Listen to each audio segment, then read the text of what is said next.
Imagine looking in the mirror and realizing the only thing standing between you and the life you want is you. Not your boss, not your parents, not your past, just your own excuses. Harsh? Maybe. True? Absolutely. But let me ask you this. How many times have you said, "I'll start tomorrow"? How many times have you blamed the situation, the timing, or someone else for why you didn't follow through?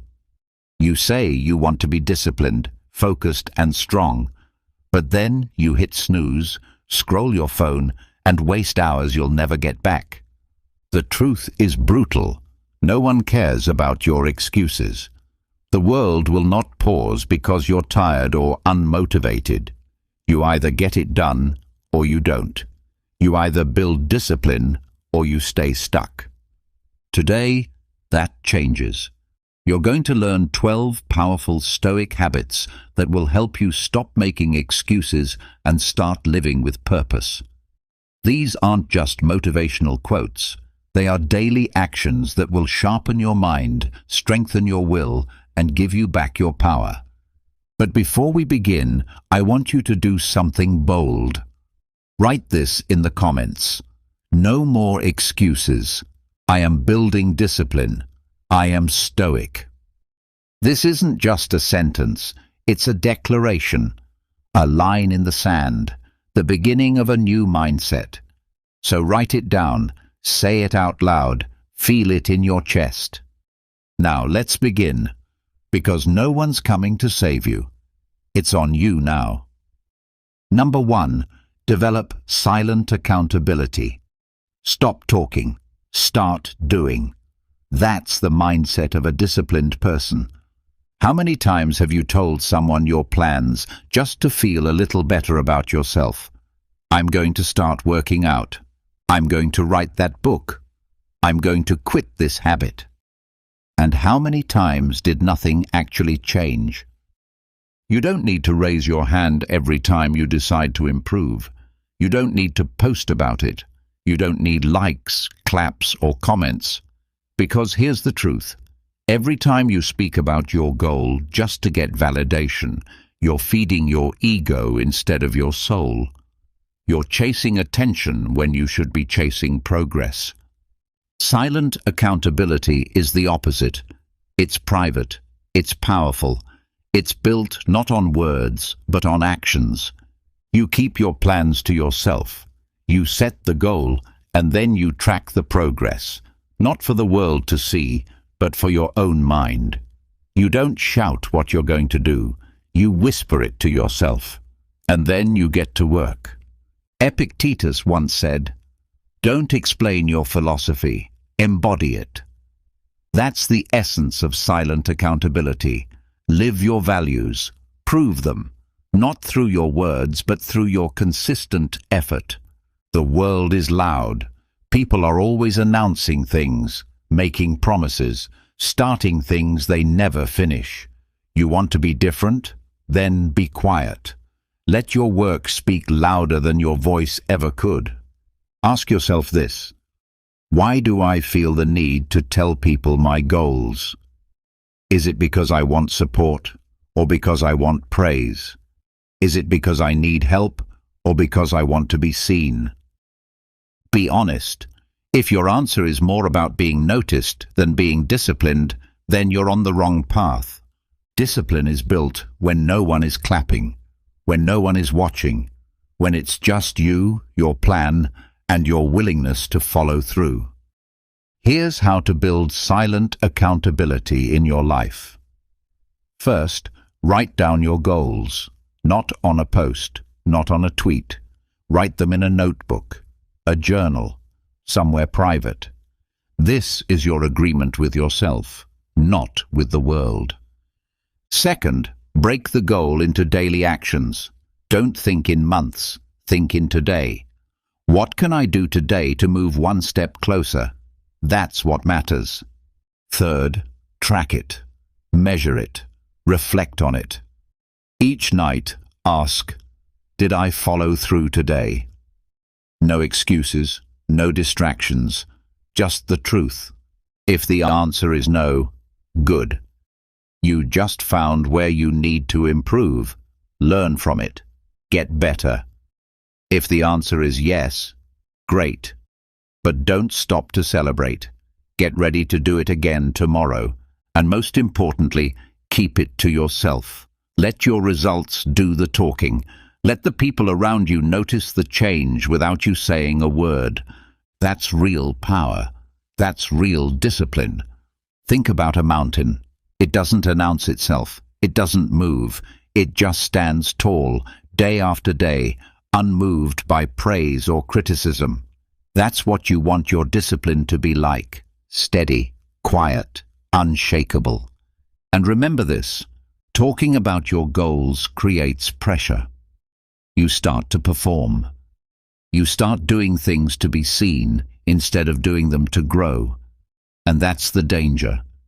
Because what happens when no one's watching anymore? What happens when the likes stop? You stop too. Because the fire wasn't real. It was borrowed. It was fueled by attention, not by character. But when your drive is internal, when it's just between you and your purpose, then nothing can stop you. No praise can distract you. No criticism can break you. Because you don't need anything from anyone. You are accountable to yourself.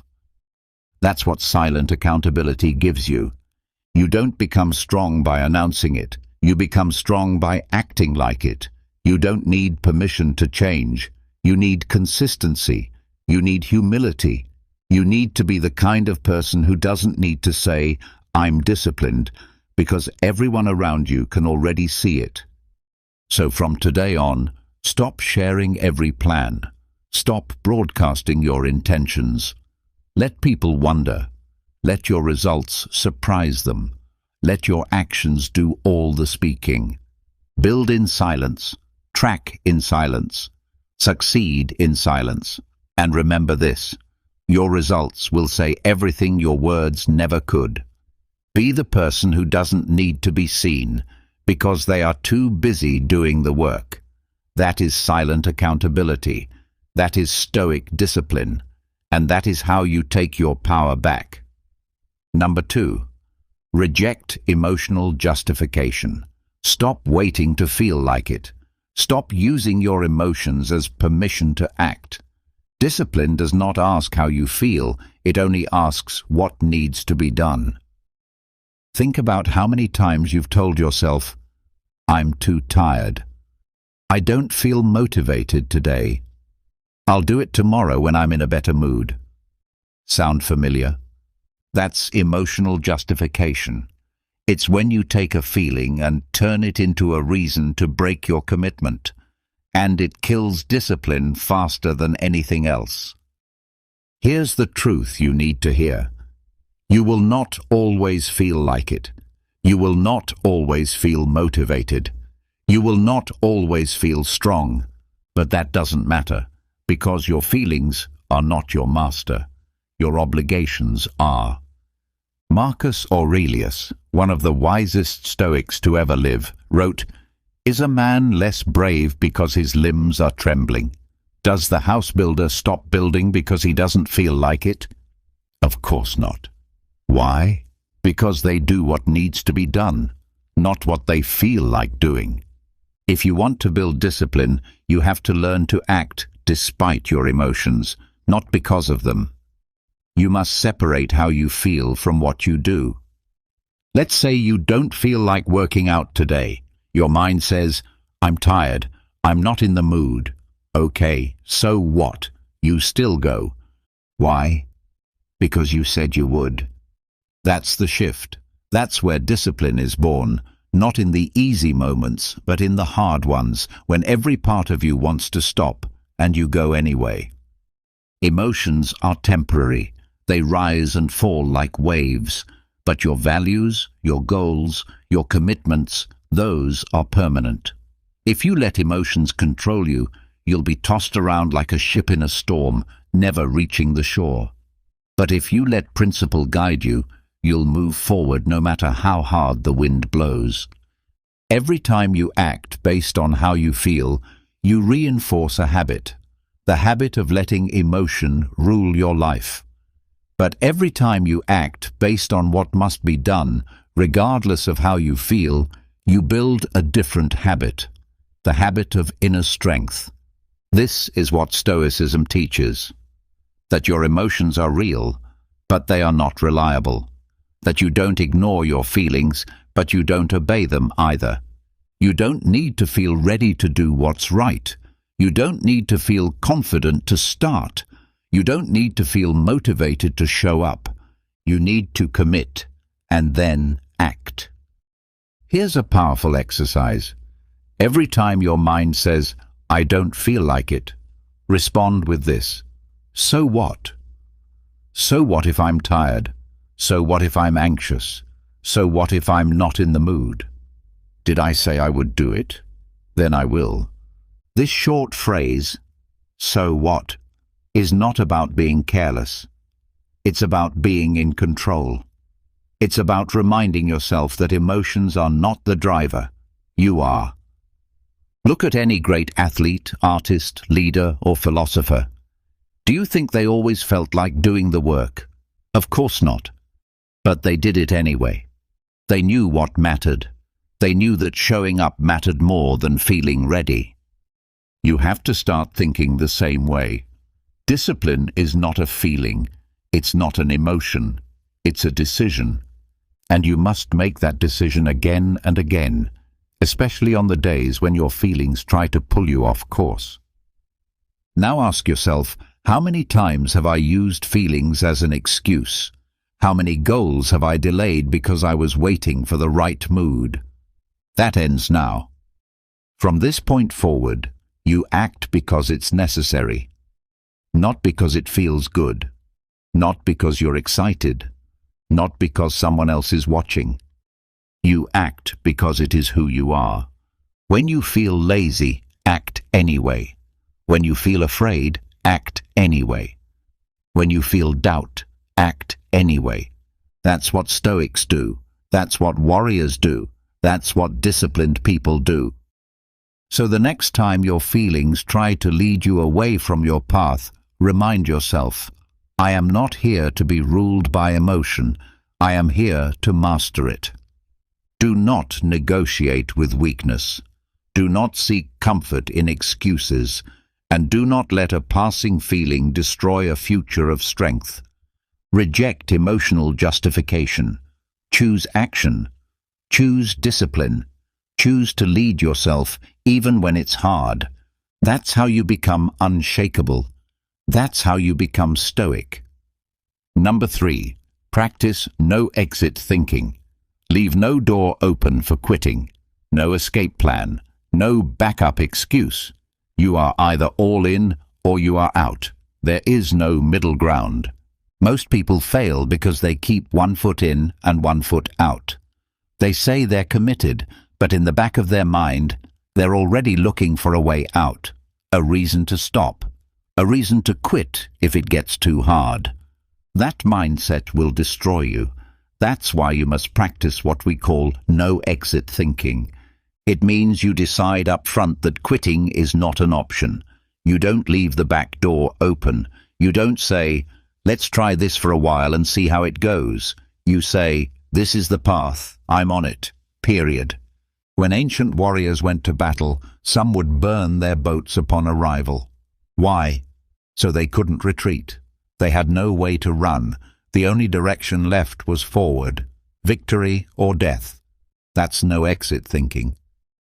You need to burn your mental boats too. Let's say you want to wake up at 5 a.m. every day. No exit thinking means you don't allow yourself the what-if thoughts. What if I don't sleep well? What if I just need 1 more hour? What if I miss a day? Stop. No. Those thoughts are exits. They are escape hatches for your discipline, and the more you entertain them, the weaker your resolve becomes.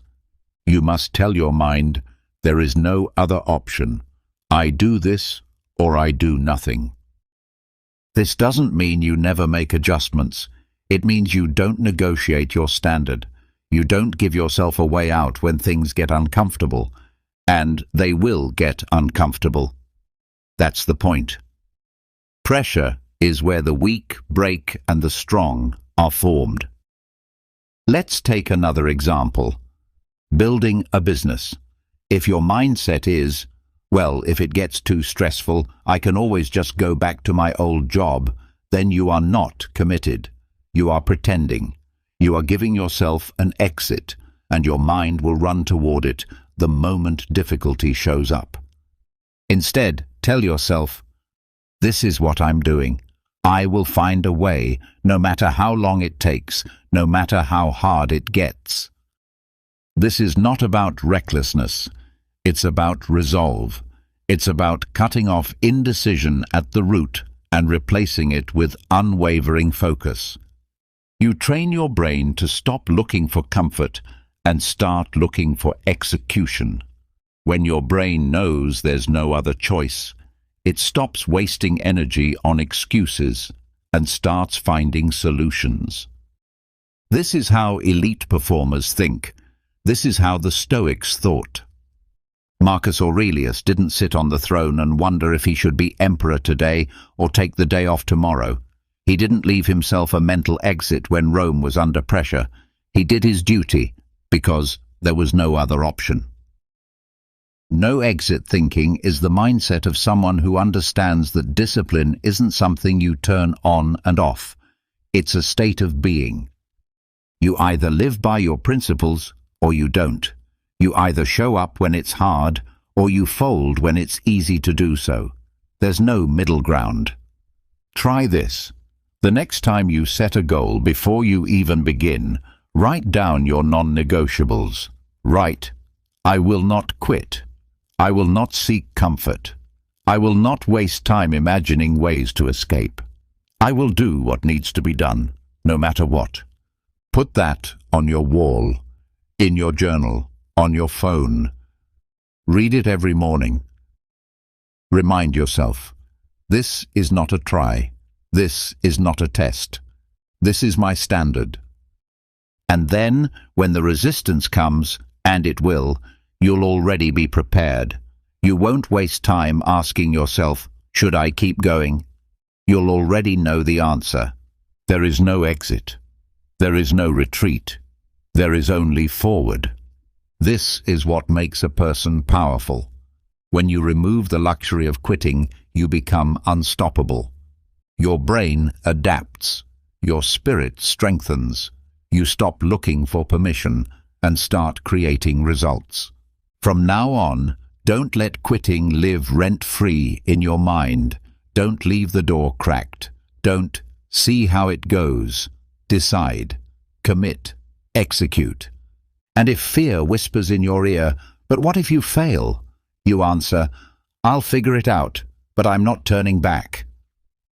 No exit. No surrender. No excuses. That's how you build discipline. That's how you train your mind. That's how you become stoic. Number 4. Embrace the boring reps. You want results? You want to be strong, focused, successful? Then learn to fall in love with the boring work. The quiet repetition. The tasks that don't impress anyone but build everything. That's where discipline is born. Not in the big moments, not in the highlights, not in the motivation videos or when people are watching. Discipline is built in silence, in the dull, ordinary reps that no one else wants to do. Let me ask you something. Can you show up when it's no longer exciting? Can you stay consistent when the results are slow and the work is repetitive? Can you keep doing the same thing every day, not because it feels good, but because it's necessary? That's the real test, and most people fail it. They chase novelty. They want the rush, the spark, the feeling of progress. But the truth is, progress is rarely felt in the moment. It's built over time, in the shadows, during the days when nothing exciting happens. Think of a blacksmith. He doesn't make a perfect sword with one strike. He hits the same piece of metal over and over again, the same motion, the same rhythm, hundreds of times. That's boring, but it's also what creates strength, precision, and mastery. Now look at your life. What are the boring reps you've been avoiding? Is it the early morning run that feels the same every day? The journaling routine that no longer feels inspiring? The healthy meals that are less exciting than the junk food calling your name? The studying, the planning, the meditating, the saving, the reading? Yes, it's boring. That's the point. That's why it works. Because most people can't do it. They try it for a while, then they stop. They say it doesn't feel fun anymore. But success doesn't care how you feel. Growth doesn't wait for your emotions to catch up. It rewards the one who keeps going when no one else does. Repetition is the path to excellence, and it's boring for a reason, because that's how the mind gets trained. That's how skill gets sharpened. That's how discipline is wired into your nervous system. The Stoics understood this. Epictetus didn't teach grand one-time acts of virtue. He taught small, repeated habits again and again until they became second nature. That's how a Stoic lives, not by acting once with greatness, but by showing up every single day with intention. You must think the same way. Stop looking for excitement. Stop needing your habits to entertain you. Your habits are not there to amuse you. They are there to transform you. Every time you do a boring rep, you are telling your mind, I'm not here for dopamine. I'm here for discipline. You are saying, this is who I am now. I do the work, even when it's dull, even when it's invisible, even when it's thankless. And if you can do that, if you can show up with the same focus and effort when no one is clapping, then you've already won. Because that's what separates the few from the many. The many quit when it gets routine. The few get stronger. The few become unstoppable. So from today forward, I want you to look at your routines differently. I want you to take pride in the boring reps, the quiet workouts, the daily reading, the slow progress, the unchanged routines. Because every time you repeat them, you are building something deep inside you, something no one can take away. Think of the boring reps as bricks. Each one may look small on its own, but over time they build a fortress of strength, a foundation of discipline, a mindset that doesn't crack under pressure. And one day, people will look at your life and ask, how did you get so focused? How did you become so consistent? And your answer will be simple. I did the boring work, every day, without fail. So don't resist the repetition. Don't escape the monotony. Embrace it. That's where the edge is. That's where most people fall off. But not you. You're not here to be entertained. You're here to be excellent. So show up. Again, and again, and again.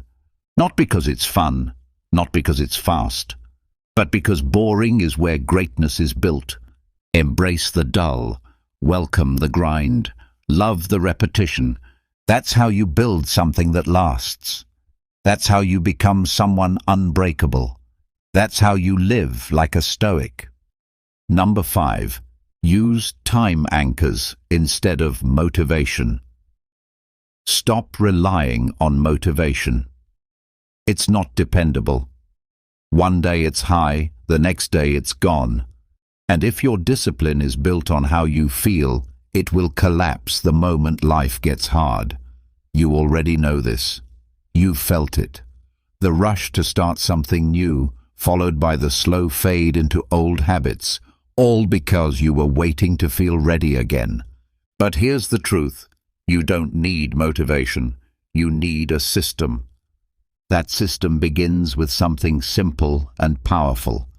Time anchors. This is how you take back control of your habits and your routine, without needing inspiration or energy. Time anchors are fixed parts of your day that already happen no matter what.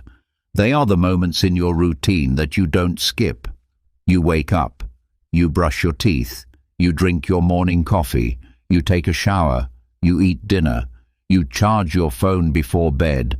These are not optional. They are part of your rhythm, your daily structure. Now imagine if you used those moments as anchors to lock in new, meaningful habits. You don't try to fit it in. You don't wait for motivation to hit. You simply connect one action to another, like links in a chain. Let's say every morning you brush your teeth. Right after that, you pick up your journal and write 3 things you want to focus on. No decision to be made. No battle with your emotions. Just a clean, direct connection. Teeth brushing leads to journaling. It becomes automatic. It becomes normal. It becomes who you are. That's the power of time anchoring. It removes the mental negotiation. It kills procrastination at the root. You don't need to ask yourself, "Do I feel like it today?" Because that question doesn't even exist anymore. The habit is tied to something you were going to do anyway. This is how real discipline is built, not through bursts of motivation, but through deliberate design. The Stoics understood this long before modern science ever put it into words. Marcus Aurelius didn't write his reflections only when he felt inspired. He made it part of his morning process. He reflected daily, before the noise of the empire reached his door. It was anchored to the start of his day, and because of that, it was consistent. And because it was consistent, it changed him. You must think the same way. Look at your own life, your own patterns, your own schedule. Every day there are moments that repeat, moments that are stable. These are your anchors. This is where your discipline can be planted. Let's say you always drink coffee at the same time in the morning. You don't have to think about it. It's just part of your flow. That's your opportunity. Right after that coffee, you sit in silence for 5 minutes, or you do 5 push-ups, or you read 1 page of something that makes you wiser. Small action, big ripple, and you do it again tomorrow, and the next day, and the next. At first it feels forced, then it feels normal, then one day it feels wrong not to do it. That's the shift. That's what makes it automatic. You've removed emotion from the equation. You've removed choice. Now it just happens, because it's tied to something that always happens. This is how elite people build their routines. This is how soldiers train. This is how athletes sharpen their edge. They don't rely on hype or energy. They build habits into the very fabric of their day.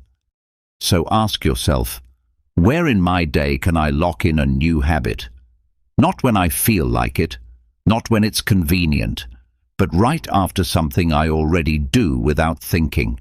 That's the key. That's the formula. That's what separates amateurs from professionals. You don't need to hope for consistency. You create it through structure, through repetition, through design. And it starts by using what's already there. You already have a routine. The only question is, will you use it to build discipline, or will you let it stay passive and reactive? Discipline is not about intensity, it's about reliability. And if you anchor your habits to your daily life, they will become reliable. They will become part of you. From this moment forward, stop waiting to feel like doing the work.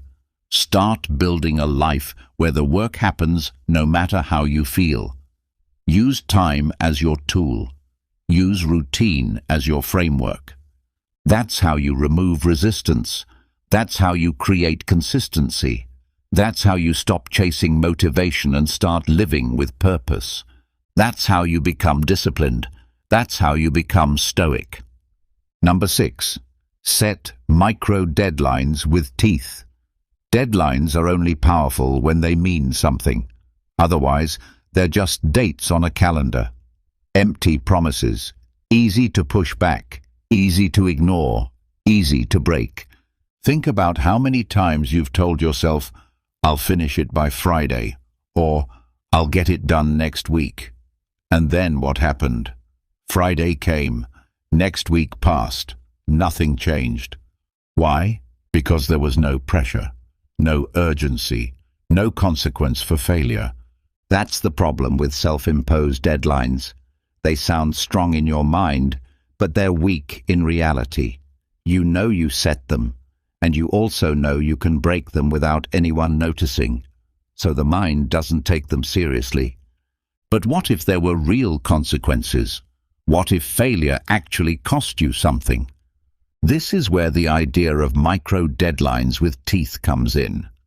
You don't just set a date, you attach a consequence. You put skin in the game. You raise the stakes so that your brain understands, this matters. There's something on the line here. The Stoics taught us to take our commitments seriously, that our word, even to ourselves, should carry weight, that if we say we will do something, it must be done, not because we feel like it, but because we said it. But if your inner voice has learned that your deadlines don't matter, then it will treat your goals as suggestions instead of commands. The only way to change that is to give your deadlines teeth, make them bite. So what does that look like? It means if you say you'll complete something by 8 p.m. tonight and you don't, you lose something. Maybe you donate money to a cause you don't support. Maybe you cancel your favorite show that night. Maybe you go without your usual comfort, like social media, fast food, or your weekend outing. That sting, that small consequence, that's what sharpens the edge of your discipline. It gives your deadline meaning, it creates urgency, and it forces your brain to treat the task seriously, not as a maybe, but as a non-negotiable. Now, here's the other part. The deadline must be micro, not "I'll do it this month," not "I'll finish by the end of the quarter." Too far, too abstract, no pressure. You need short, clear, tight timelines. Something that matters today, something that has to be done this week, something that your brain can see and feel immediately. The mind responds to urgency, and urgency comes when the window is small and the stakes are high. Micro-deadlines with teeth create that environment. Imagine waking up and saying, "I will write 500 words before 10 a.m., or I'll transfer $20 to someone who wants me to succeed, but will also hold me accountable if I don't." Suddenly, it's not a soft goal. It's a real one, with real pressure. And that's what builds real discipline. The kind that doesn't wait until the last minute. The kind that doesn't make excuses. The kind that learns to act now, not later. Marcus Aurelius reminded himself that time is limited, that life can end at any moment, that procrastination is a silent thief of purpose. He didn't wait for deadlines. He acted with urgency because he knew that delay was dangerous. You must adopt the same mindset. You must stop giving yourself soft commitments and start using firm, short, high-stakes ones. Make it matter. Make it real. Make it cost something. And if you miss the deadline, don't explain. Don't negotiate. Pay the cost. Feel the sting. And next time, you'll take it more seriously. That's how you rewire your mind to act with discipline. Over time, your brain will start to link deadlines with real follow-through. It will learn that when you say something, you mean it. That your word is a command, not a maybe. This builds trust with yourself, confidence, power, because now you're no longer just setting goals. You're meeting them day after day because there's no way around it. That's the energy of a disciplined person. That's the strength of someone who's decided that excuses are no longer welcome in their life. So from now on, stop setting soft deadlines. Stop making promises to yourself that cost nothing. Instead, set micro deadlines with teeth. Let them bite. Let them pressure you. Let them drive you forward. This is how you get things done. This is how you become reliable. This is how you become stoic. Number 7, adopt an identity over outcome mindset. Stop chasing goals that are disconnected from who you are. Stop saying, I want to be fit, or I want to wake up earlier, or I want to be more focused, and then wondering why the motivation fades after a few days. The truth is simple. If your actions are only driven by external outcomes, they won't last. But if your actions are tied to your identity, to who you believe you are, then they become natural, automatic, sustainable. There's a massive difference between trying to change your behavior and becoming someone new. The person who says, I want to work out so I can lose weight, is outcome-focused. The person who says, I work out because I am a disciplined person, is identity-driven. Do you see the difference? One is reaching for something they don't yet believe they are. The other is acting out of who they've already decided to become. Discipline becomes easier.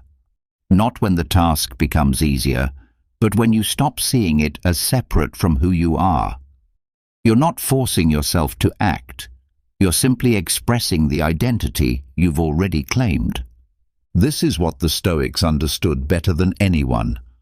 Marcus Aurelius didn't say, I want to be a wise man. He reminded himself, I am the ruler of an empire. I must think with reason. I must act with virtue. His discipline wasn't tied to a goal. It was rooted in his identity. He was the kind of man who chose principle over comfort. That's what kept him on the path. Now ask yourself, what kind of person are you becoming? What story are you telling yourself about who you are? Because whether you realize it or not, your daily actions are shaped by that story. If you believe, I'm lazy, you'll act like it. If you believe, I can't focus, your brain will search for ways to prove that true. But if you shift your identity, even slightly, your habits begin to shift too. Try this.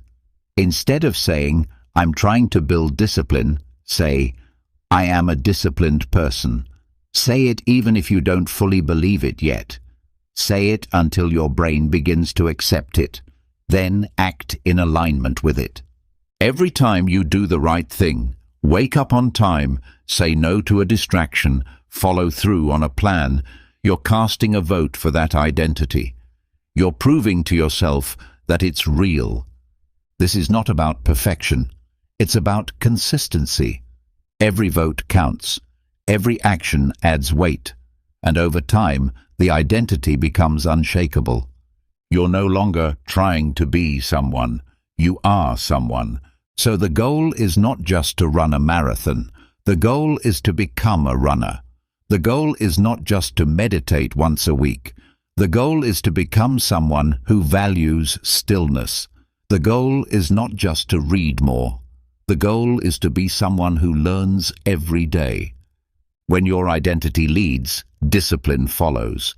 And this shift doesn't just change how you act, it changes how you see difficulty. A person chasing an outcome says, this is hard. Maybe I'm not cut out for this. A person living their identity says, this is hard, but I keep going because this is what I do. One gets discouraged and stops. The other keeps moving forward, even when it's boring, painful, or uncertain. Because when it's who you are, you don't need motivation. You don't need to constantly hype yourself up. You don't need to ask, should I do it today? You already know the answer. You do it because it's part of you. That is freedom. That is power. That is what makes discipline effortless over time. Not easy, but natural, expected, normal. So stop focusing only on the finish line. Stop measuring yourself by how far you still have to go. Instead, focus on the kind of person you're becoming with every step. Say it out loud if you need to. I am a disciplined person. I am the kind of person who shows up. I am the kind of person who follows through. And then prove it, one action at a time. Not to anyone else, just to yourself. Because when your habits match your identity, nothing can pull you off the path. Not failure, not boredom, not difficulty. Because this isn't just something you're doing. It's who you are now. That is the mindset of a Stoic. Not chasing the prize, becoming the person. Number 8. Refuse the language of victimhood. Your words matter more than you think. Every sentence you speak is not just sound, it's instruction. You're teaching your mind what to believe, you're programming your will, and if you're using the language of the victim, don't be surprised when your mind starts acting like one. Pay attention to how often people say things like, "I can't do this," or "It's too hard," or "They won't let me." That language sounds harmless, but it's poison. Every time you say it, you're giving your power away. You're telling yourself and everyone around you, "I'm not in control." And if you say it enough, you'll start to believe it. But you are in control. You may not control the world, but you control your choices, your attitude, your effort. That's where discipline begins. The Stoics never saw themselves as victims. Life hit them hard. Wars, disease, betrayal, exile, even death. But they never allowed the outside world to take away their inner freedom. They didn't say, "I can't go on." They said, "I will go on because I choose to." That's the difference.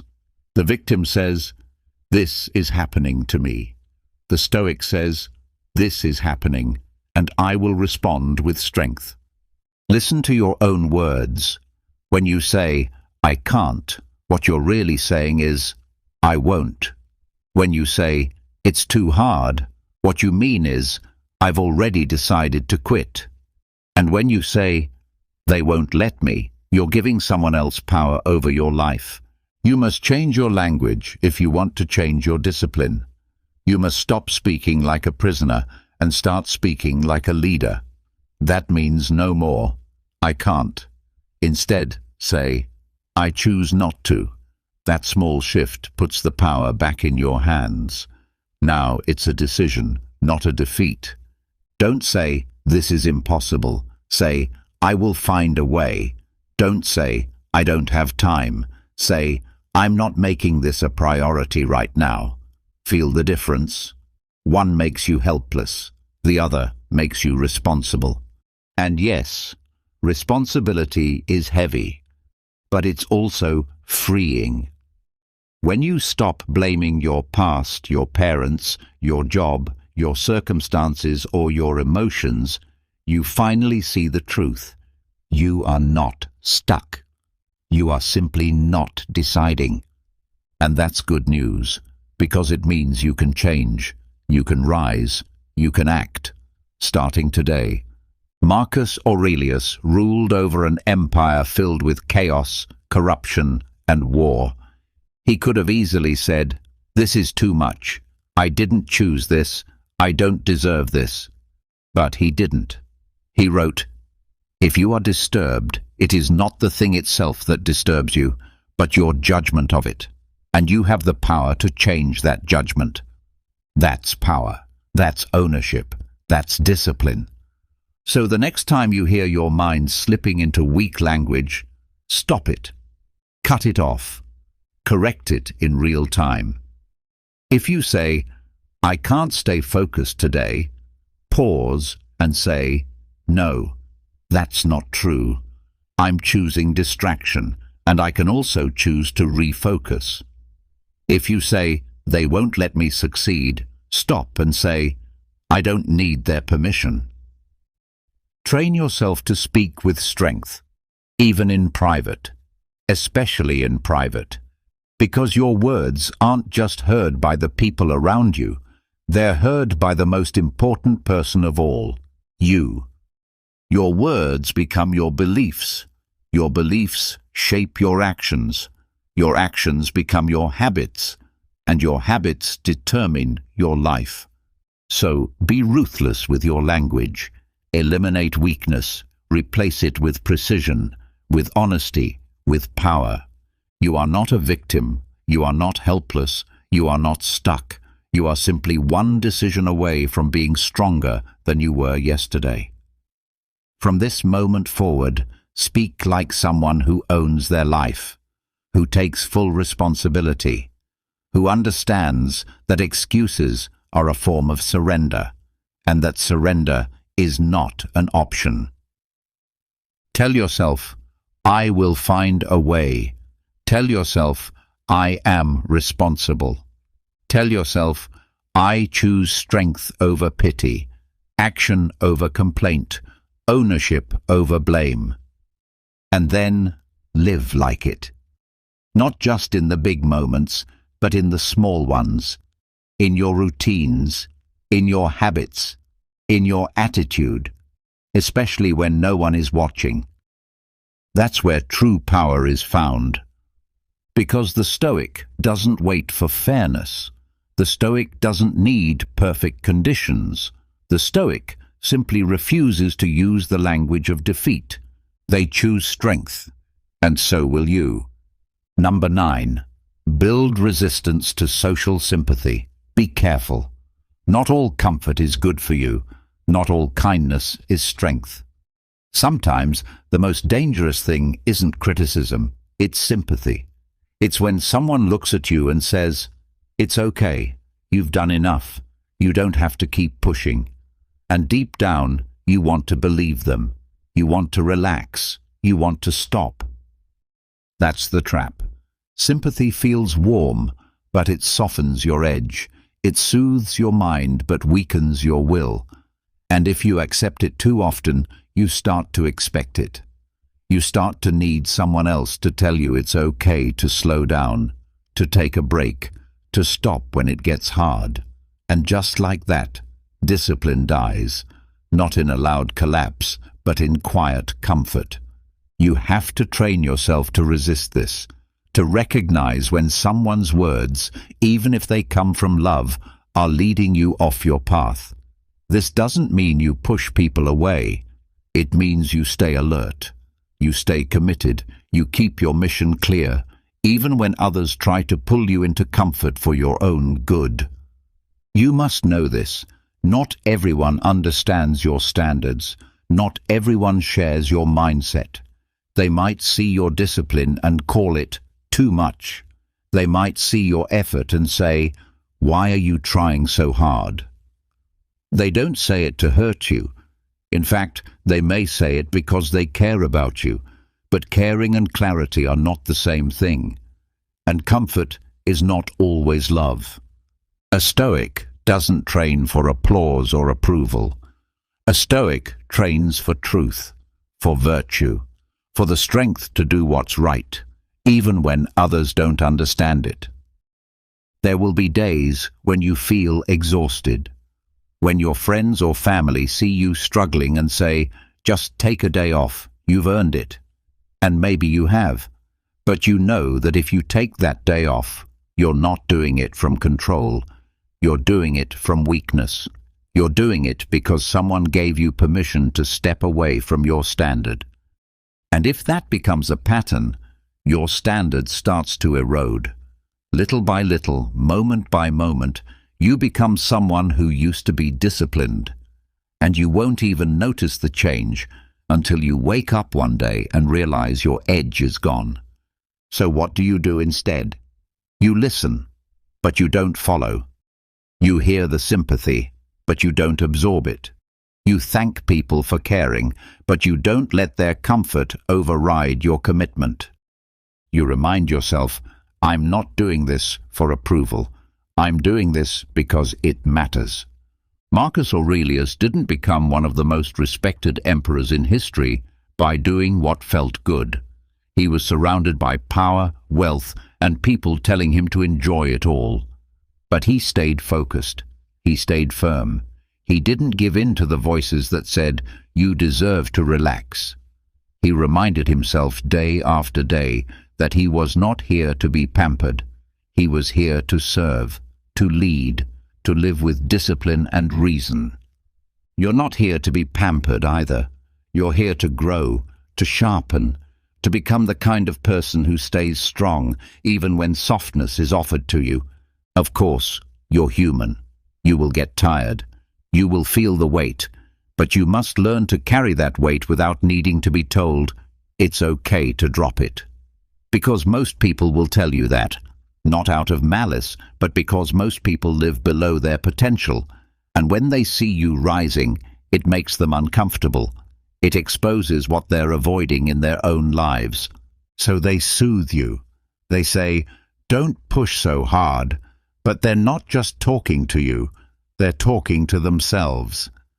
That's why your job is to be unshakable, to receive comfort without being seduced by it, to hear their sympathy and still choose discipline, to say to yourself, "I appreciate your words, but I have work to do. I have a mission, and comfort can wait." And when the time does come for rest, you will choose it, not because you've been told to, but because you've earned it, and because it fits into the system you've built with intention, not as an escape, but as strategy. That's the difference between indulgence and discipline. One needs permission, the other needs purpose. So from now on, resist the soft hand that pulls you away from the path. Respect it, but rise above it. Smile at it, but do not stop for it.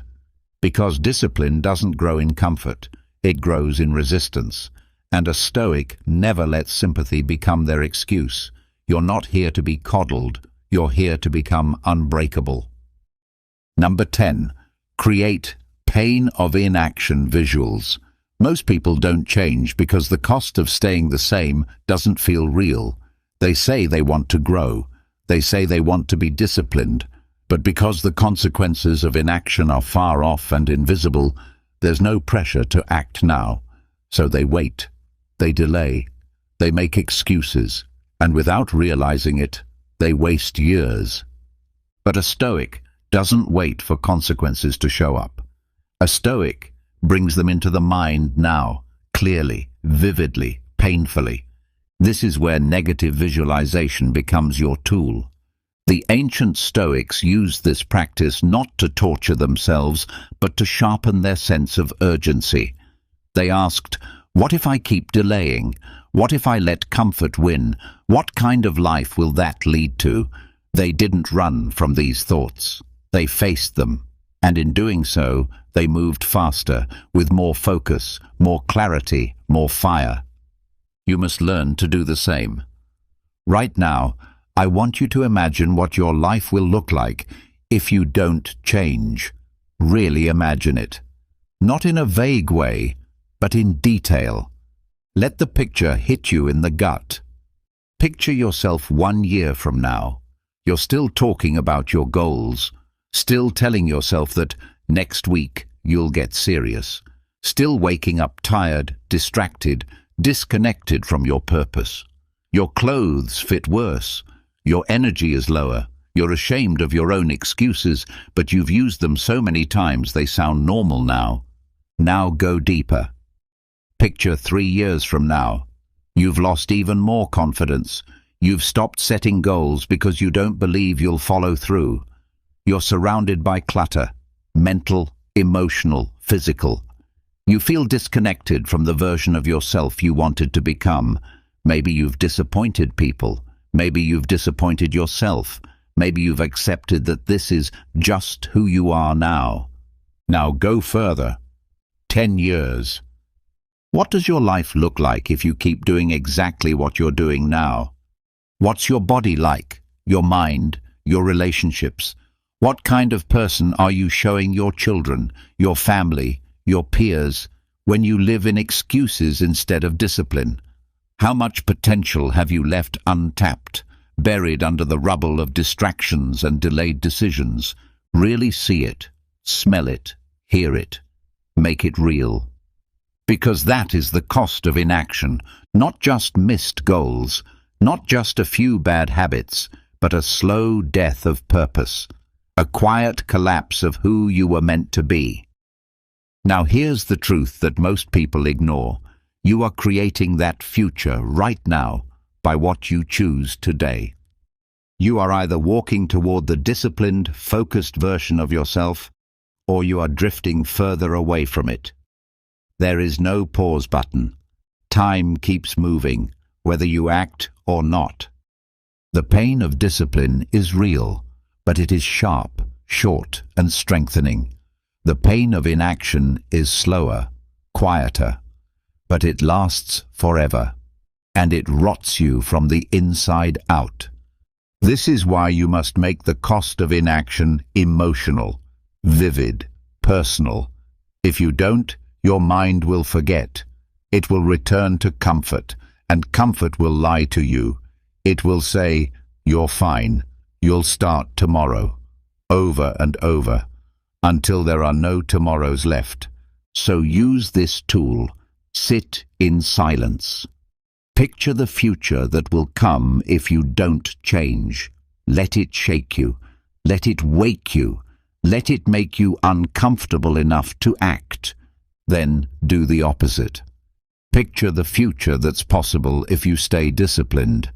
Imagine your strength, your clarity, your confidence. Imagine walking through life with the quiet pride of knowing you showed up every day, even when it was hard, especially when it was hard. And ask yourself, which version do I want to become? Now come back to the present. Breathe and get to work. Because this isn't just about habits. It's about destiny. It's about where your life is actually going. Every decision you make is a step.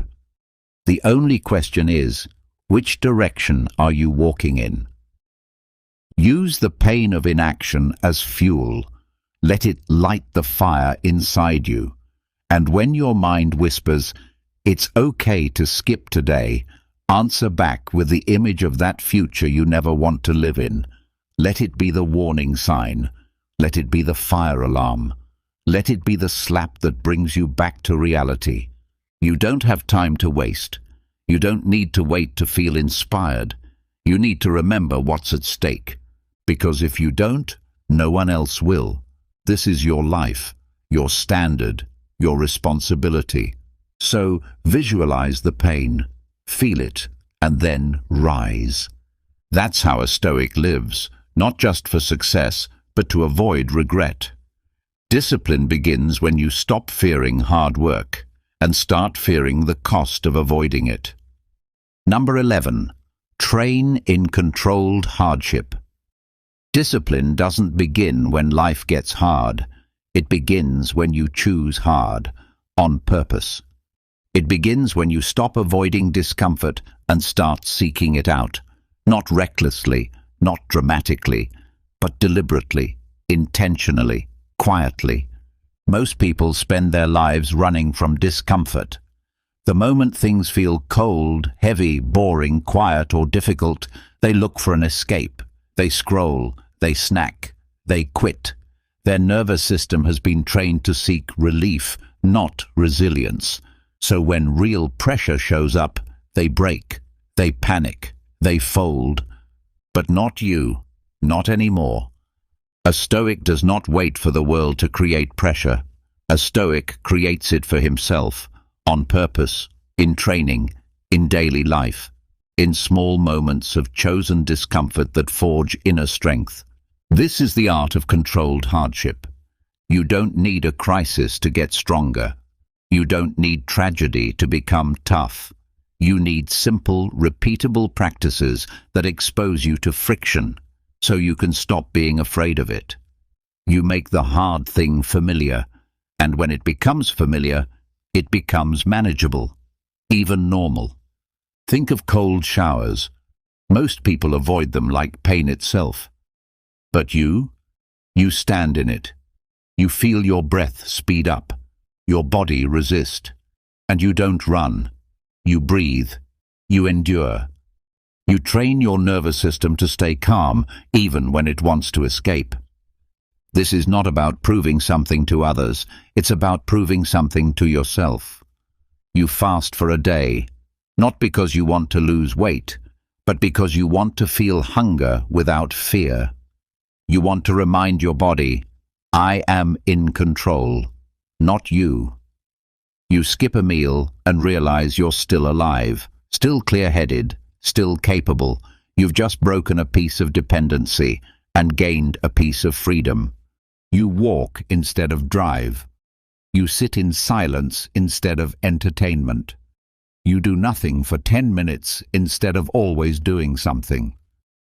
These small things sound simple, but they are weapons, tools, methods to sharpen the blade of your mind, because the world is soft and comfort is everywhere. But discipline is not built in softness.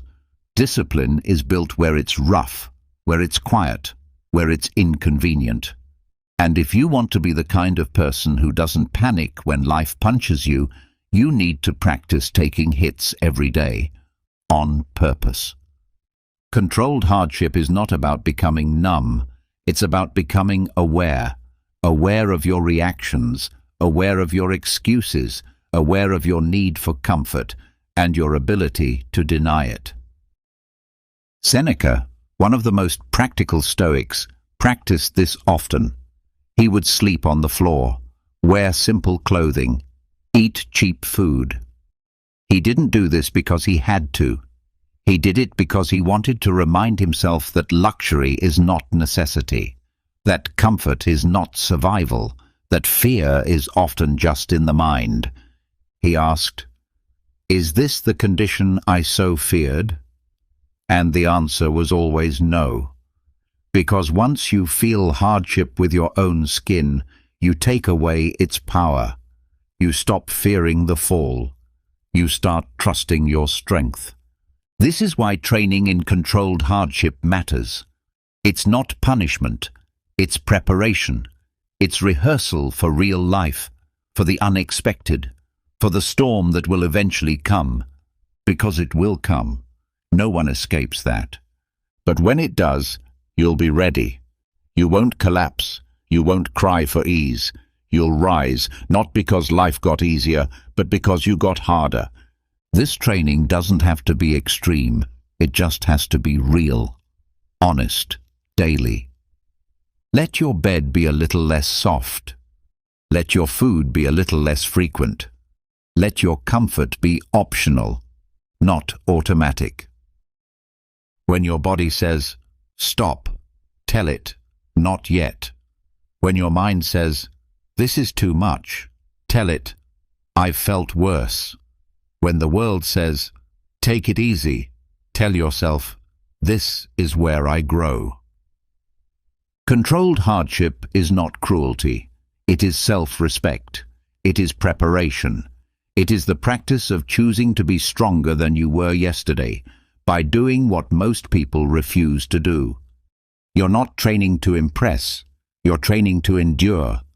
So tomorrow, do something uncomfortable, something small, something no one sees, and do it on purpose. Not to suffer, but to train. Not to punish, but to prepare. Not to win the day, but to sharpen the mind behind it. That's how you build a disciplined life. That's how you stop fearing challenge. That's how you grow. Not when life forces you to, but when you decide to. That's how you become stoic. Number 12. Kill the excuse loop at its source. Excuses don't come out of nowhere. They have roots, triggers, a pattern. And if you don't learn to recognize that pattern, you'll keep falling into it over and over again without even realizing it. You'll say things like, "I don't know why I didn't do it," or "It just slipped away from me today." But that's not true. It didn't slip. You gave it away. Not because you're weak, but because you weren't paying attention to the early signs, the moments that led up to the excuse. Discipline dies in slow motion. It starts with a whisper, not a roar, a small feeling, a passing thought, an internal negotiation. I'll do it later. I'm too tired today. I've done enough this week. Other people are taking breaks. I deserve one too. You hear those voices in your head, and if you don't stop them early, they multiply. They build momentum. And by the time you realize what's happened, the damage is already done. That's the excuse loop. And if you want to live with discipline, you must learn to kill that loop before it begins. The first step is to identify your triggers, not someone else's, yours. What patterns show up when you start making excuses? What states of mind always seem to come right before you give in? Is it fatigue? When you're low on energy, does your commitment vanish? Is it fear?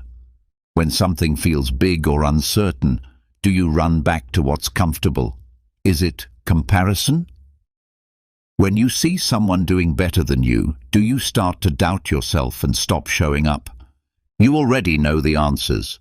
You've seen the loop. You've lived it, and that's good, because once you name it, you can beat it. The Stoics believed that self-awareness was one of the most powerful tools in life. They didn't just respond to the world, they studied themselves. They asked, what provokes me? What distracts me? What makes me weak? And what can I do to prepare for it? That's what you need to do now. Create a battle plan, not for when the excuse is already screaming in your head, but for when it's still quiet, still small, still beatable. If you know fatigue is your trigger, then don't wait until you're drained to decide what to do. Decide now. Set a rule. When I feel tired, I will still show up, but I'll simplify the task, not skip it. That way, you stay in motion. You keep the chain unbroken. You don't give in to zero.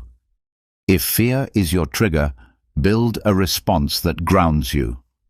Remind yourself, fear is a signal, not a stop sign. I can act with fear.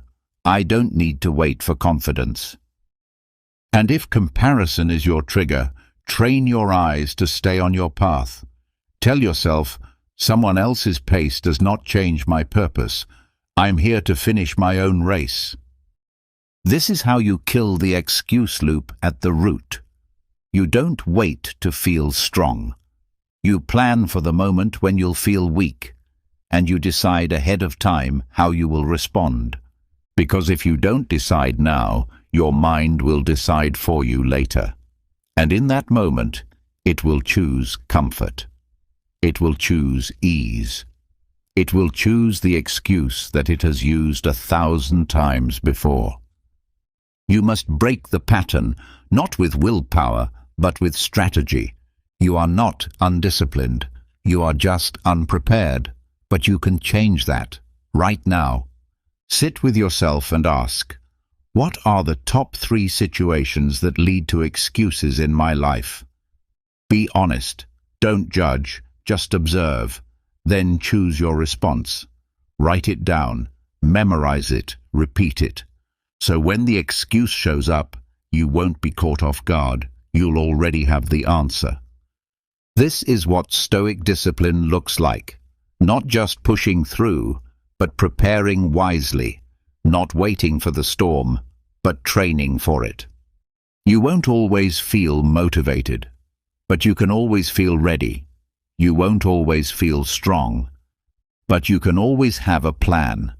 And the moment that plan is in place, you shift from being reactive to being proactive. That's the difference between the average and the elite. The average person waits to feel like doing the right thing. The elite person prepares to do the right thing no matter how they feel. So kill the excuse loop. Learn your triggers. Set your responses. And the next time that old voice whispers, just skip today, you won't even hesitate. You'll already know what to do. That's how you build discipline that doesn't break. That's how you become someone who doesn't wait for strength. You become it. That's how you live like a stoic. Now you see it clearly. Excuses are lies, soft words that shield you from growth. And the truth is this: no one cares about your excuses, not the world, not your competitors, and not the future you that's counting on your discipline. What matters is what you do when no one's watching. What matters is how you respond when things get hard. Discipline isn't built through talk. It's built through silent accountability, through killing comfort, facing the boring reps, choosing identity over outcome, and refusing to let emotion or weakness lead the way. 12 habits, 12 tools, one mindset. I am not a victim. I am not waiting. I am not quitting. You don't need more time. You need more commitment. You don't need more motivation. You need more action. And starting today, you will operate like a stoic, not because it's easy, but because it's who you are now. Now, here's your challenge. Comment below. No more excuses. I build discipline. I am stoic. Type it, mean it, repeat it until it becomes your code. This isn't just a comment, it's your first action. And if this message hits something in you, subscribe. Not because it's trendy, but because this is where people come to train, not escape. We're building warriors of the mind, and you're one of them now. Let's get to work. Why wait around for the world to change when you have the power to become the change yourself? Isn't it wiser to tend to your own inner world before attempting to rearrange the external one? In this journey we call life, turning inward and focusing on ourselves is not just important, it's essential for attracting the unimaginable into our reality.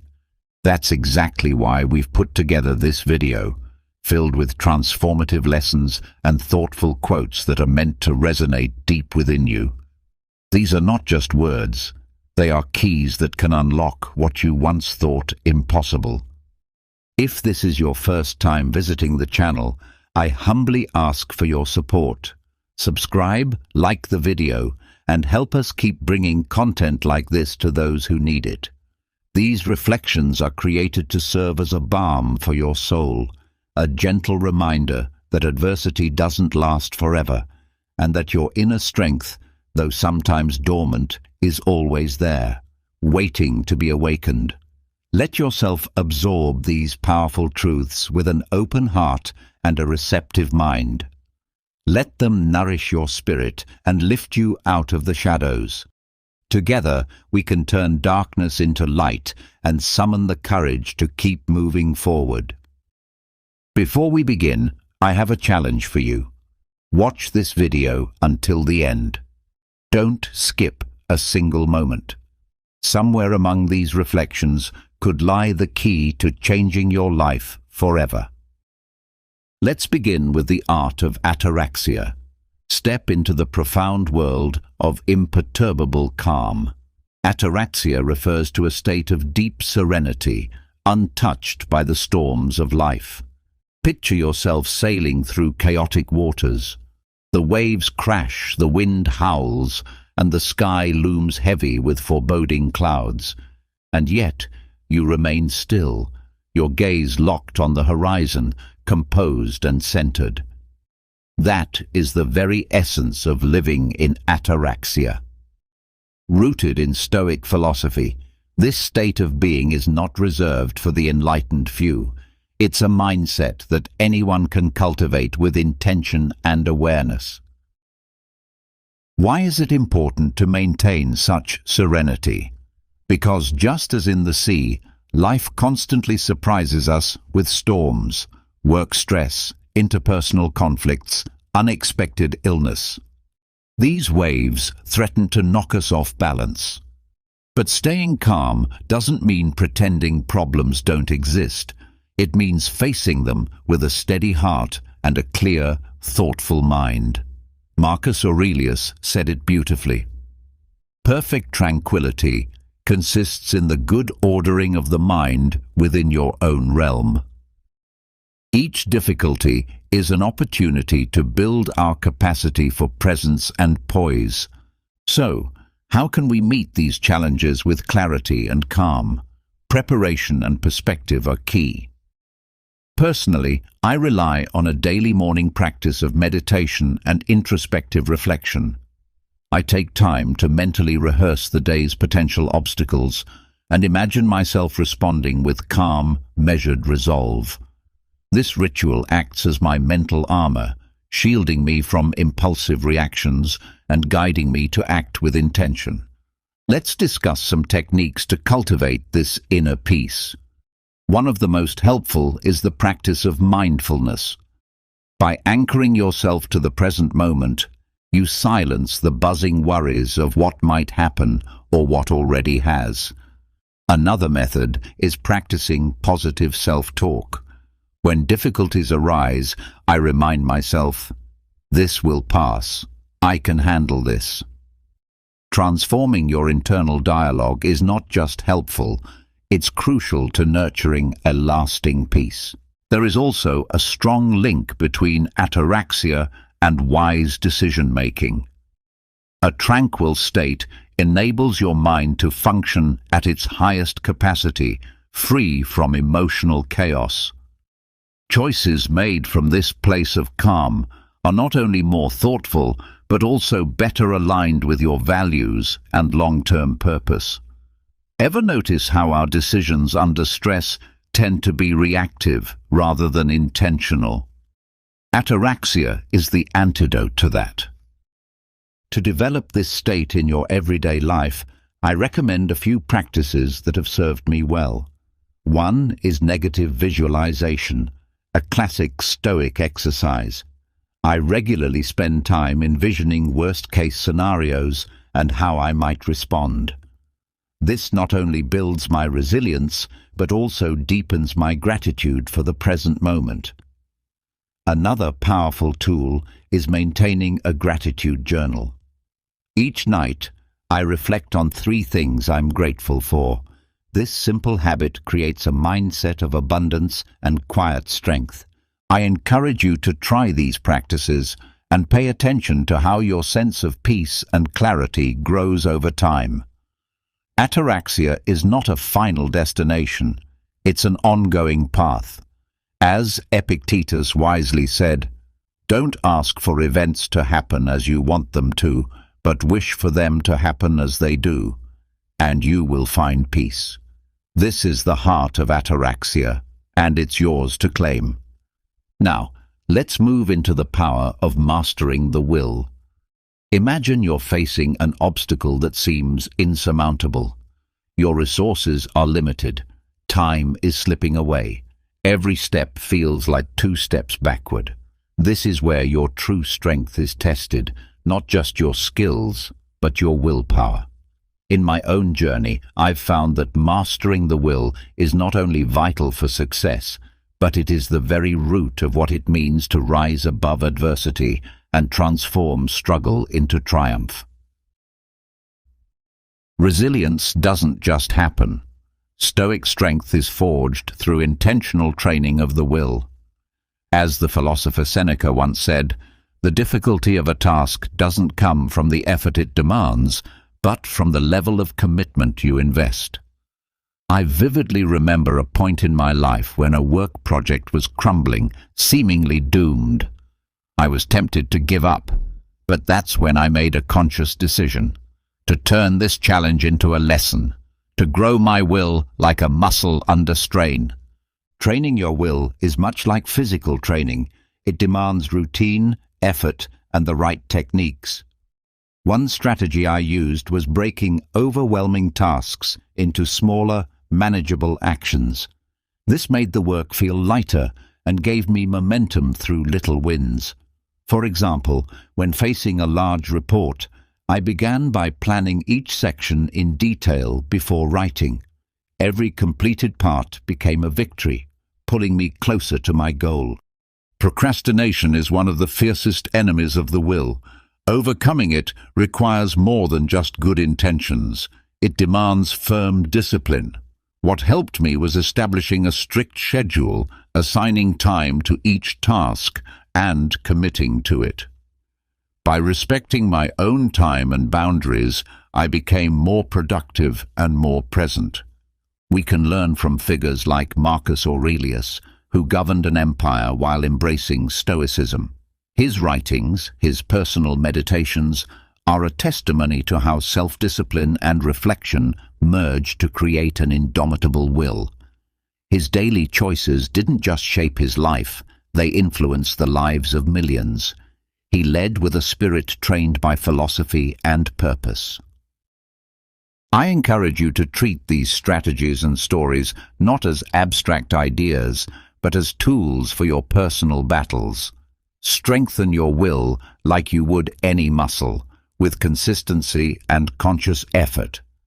In doing so, you'll find that true power lies not in controlling others, but in mastering yourself and turning every obstacle into a stepping stone. Now, let's talk about acceptance and resilience. Imagine you're in the middle of a storm, not just any storm, but a life-altering one.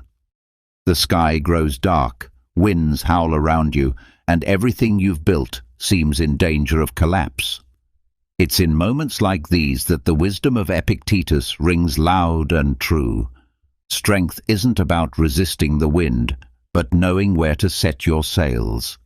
So how can we apply this principle to our everyday lives? How do we cultivate acceptance and resilience? From my own experience, I've learned that acceptance doesn't mean surrender. It's not about giving up. It's about recognizing that some aspects of life are simply out of our hands. A few years ago, I lost a job that I loved due to budget cuts. At first, I felt hopeless, but I eventually realized that I couldn't change the company's financial situation. What I could change, however, was my response. That was the turning point. I began to view this loss not as an end, but as a chance to grow, to pivot, and to strengthen my inner foundation. That's what building a resilient mindset is all about, turning pain into possibility. And you can do it too. The next time you're faced with a difficult situation, ask yourself, what can I learn from this? Instead of focusing on the problem, shift your energy toward growth. Let each challenge teach you something new. This ability to navigate difficulties requires both mental flexibility and an open mind. Going back to my own experience, I made a conscious decision to use my free time wisely, to improve my skills and explore areas that had always sparked my curiosity but had been neglected due to a busy schedule. This not only boosted my employability, but also gave me a renewed sense of direction and purpose. Discovering strength in the midst of uncertainty is arguably one of life's greatest challenges. During these times, practices like meditation and quiet reflection become incredibly valuable. Each morning, I take a few minutes to meditate, focusing on the things I'm grateful for and the strengths I possess. This simple habit has helped me maintain focus and stay optimistic, even when the future feels unclear. Cultivating acceptance and resilience isn't something you master overnight. It's a continuous journey of learning and evolving. One exercise that's proven especially helpful to me is journaling. Every night, I write about the challenges I encountered during the day and how I responded to them. This not only highlights my progress, but also sheds light on areas where I can improve. As you can see, developing acceptance and resilience is a deeply personal journey, one marked by highs and lows. Yet, when we draw upon Stoic wisdom and commit ourselves to growth, we become capable of weathering any storm with grace and inner strength. Remember the powerful words of Marcus Aurelius, a giant of Stoic thought. Our life is what our thoughts make it. If you make your mind your ally, there will be no hardship you cannot overcome. Now, let's reflect on what it means to live in the present. Picture yourself walking through a peaceful park. Your eyes take in the lush green of the trees and the sky painted with cotton-like clouds. You breathe in deeply, feeling the fresh air fill your lungs. That simple moment is the true essence of being present, fully embracing life exactly as it unfolds. As Marcus Aurelius once said, "When you arise in the morning, think of what a precious privilege it is to be alive, to breathe, to think, to enjoy, to love." His words echo the heart of mindfulness. The ability to be entirely immersed in the now, without letting your mind drag you toward future anxieties or past regrets. But how do we actually achieve this presence? First, we must acknowledge how often our minds wander, either spinning stories about the future that rarely come true or rehashing past events we can't change. This not only drains us emotionally, but also blocks us from appreciating the current moment. This is where mindfulness becomes a powerful ally. Cultivating awareness of the present requires a shift in perception, a constant practice akin to strengthening a neglected muscle. For example, as I write these words, I focus on the sensation of the keys beneath my fingers and the soft rhythm of my breath. This allows me to become fully immersed in the process of writing. This practice extends to every part of life. When you eat, are you savoring each bite, or are you distracted by a screen? When speaking with others, are you truly listening, or simply preparing your next response? Mindfulness calls us back to the present again and again through small, intentional practices. One such exercise is conscious observation. Pick an object around you, a plant, a book, even your own hand, and observe it closely for a full minute. Notice its color, texture, and how light dances across its surface.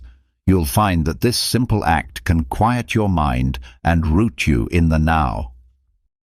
Another powerful practice is breathing meditation. Close your eyes and focus solely on your breath. Feel the air entering and exiting your lungs. If your thoughts drift, gently but firmly return your attention to your breathing. This not only grounds your awareness, but also strengthens your capacity to stay present.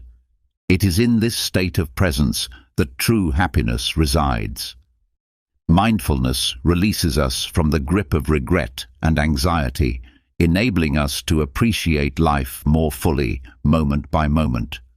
It allows us to find peace, not in what could have been or what might be, but in what is.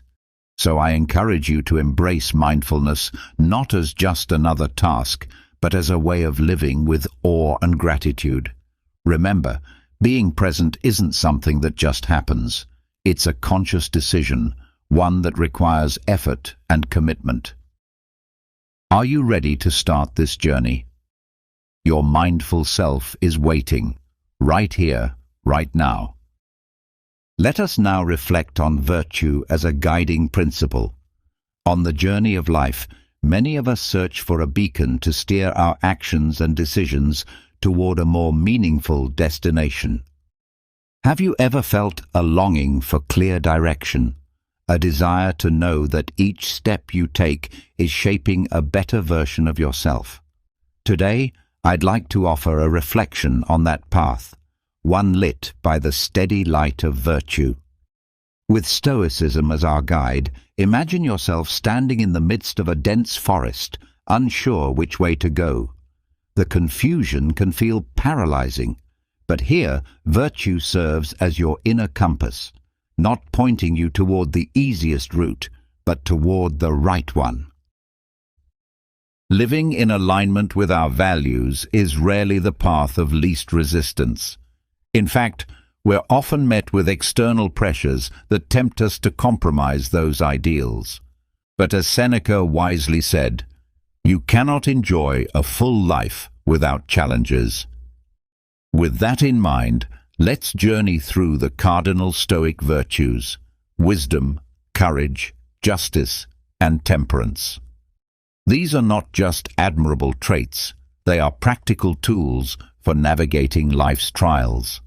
Wisdom is the light that helps you recognize solutions where others only see barriers. It is applied knowledge, the ability to find calming, constructive words in a heated conversation rather than ones that ignite further conflict. Courage, on the other hand, is about standing firm in the face of fear and hardship. It doesn't mean being fearless. It means choosing to act despite fear. Think of a time when you had to speak in public, even though it terrified you. Courage is what pushes you onto that stage to share your truth and leave a meaningful impression. Justice, meanwhile, is the call to look beyond self-interest. In a world that often rewards selfishness, choosing fairness and considering others' needs as equal to your own is a revolutionary act. Think of moments when you helped a colleague, not for reward, but because it was the right thing to do. Then there is temperance, the virtue of moderation. In an age of instant gratification, this may be the most difficult virtue to embody. But have you ever experienced the deep satisfaction that comes from resisting a fleeting temptation for the sake of a higher good? That's the power of temperance. Practicing these virtues doesn't just lead to a more ethical life, it brings greater fulfillment. Every decision guided by virtue builds character and deepens our sense of meaning. Stories of people like Marcus Aurelius, who led with justice and wisdom, or modern figures like Nelson Mandela, who exemplified courage and commitment to fairness, inspire us to follow their example. So the next time you find yourself at a crossroads, ask, what would the wisest, the bravest, the most just, or the most temperate version of me do? Let virtue be your compass. Though the road may be harder, it is the one that leads to a life of real meaning and inner peace. And remember this Stoic wisdom from Marcus Aurelius: the best kind of revenge is not to be like your enemy. Now, let's explore the importance of self-knowledge. Let me tell you a story, one that walks along the path of self-discovery through the eyes of someone learning from Stoic philosophy. This personal journey may feel familiar to you. It all began with a simple yet profound realization. Self-knowledge is the root of all personal growth and wisdom. I recall the day I encountered a powerful quote by the Stoic philosopher Epictetus: "Know yourself and don't worry about what others think of you." At that point, I was going through a difficult season, full of doubt and confusion, looking for answers in all the wrong places. That phrase echoed in my soul, prompting deep introspection about who I really was and what I truly desired. Through the lens of Stoicism, I came to understand that self-awareness is the bedrock of inner stability. It helped me shift my focus from external validation to internal clarity. Instead of constantly adapting to others' expectations, I began asking myself meaningful questions. What are my core values? What brings me fulfillment? What patterns do I keep repeating? This inward journey wasn't always easy.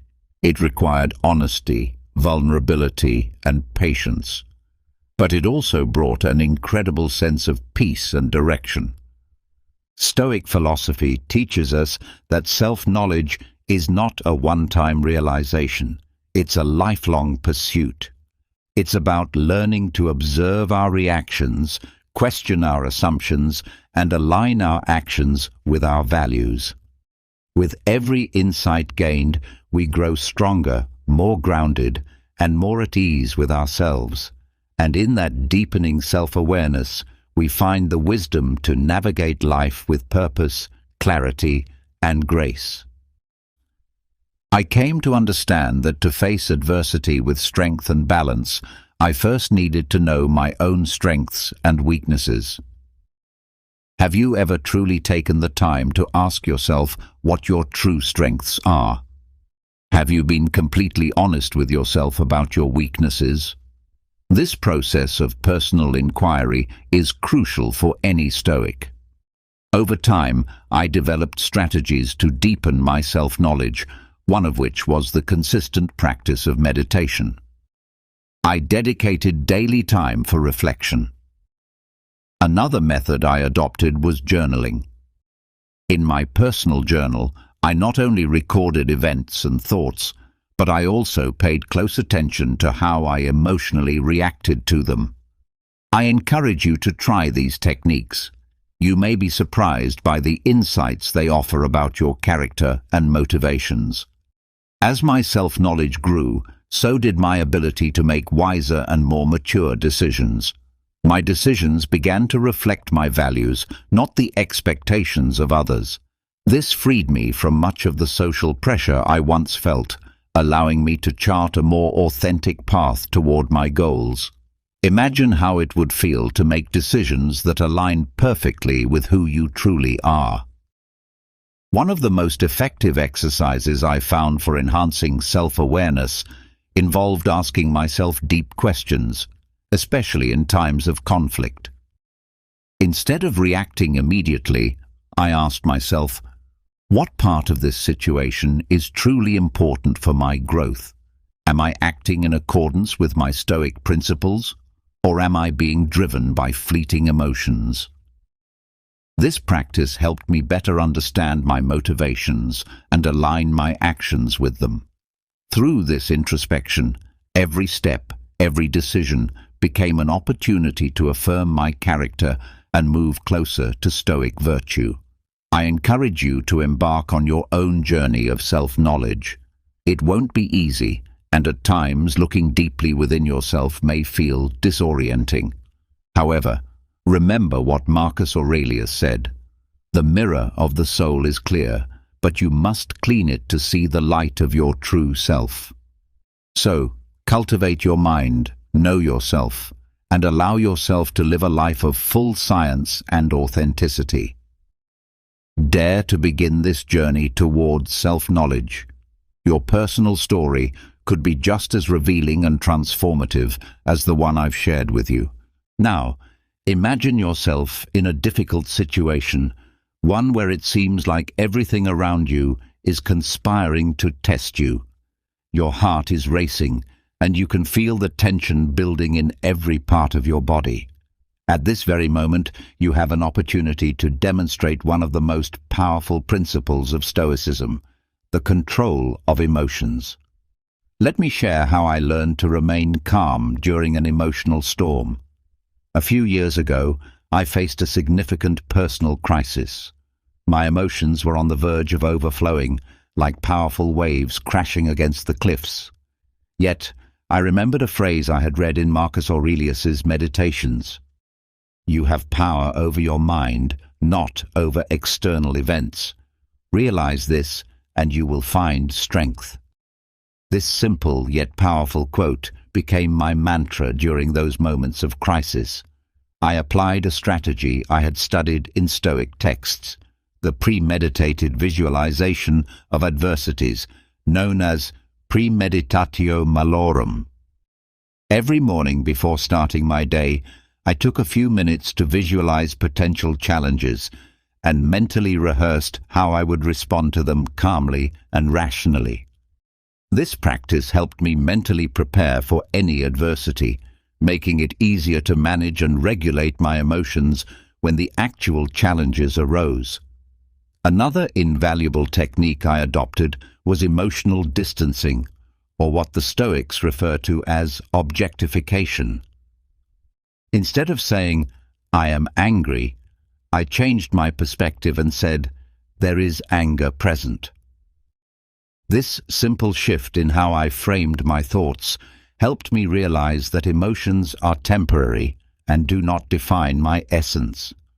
I learned to observe my emotions as if they were passing clouds in the sky of my mind, rather than being swept away by them. Have you ever noticed how, in moments of intense emotion, it's easy to lose sight of our principles and react in ways that we later regret? This is where Stoic wisdom proves invaluable. The Stoics believed that true power lies in our ability to choose our response to any situation. While we can't control what happens to us, we can control how we respond to it. To maintain balance in any situation, the Stoics recommend returning to the present moment. For example, in the midst of a heated discussion, I pause and focus on my breathing, observing each inhale and exhale, which helps me return to calm. This simple act centers me and brings me back to the present, allowing me to respond from a place of reason rather than emotion. These strategies are not only useful in times of crisis, but are daily tools for cultivating serenity and inner strength. By practicing them, you not only enhance your own well-being, but you also become a beacon of calm for others. Remember, as Seneca said, the greatest part of progress is the desire to progress. I encourage you to adopt these Stoic practices in your daily life and witness how they transform your ability to manage your emotions and face life's challenges with wisdom. Imagine, every day when you wake up, the first thought that crosses your mind is one of deep gratitude, not for the material things you possess, but for the simple gift of life itself. You are grateful for the opportunity to breathe, to live, and for the possibilities that each new day brings. I'm speaking directly to you because I want you to envision this practice not as a tedious exercise, but as an adventure that leads you toward happiness.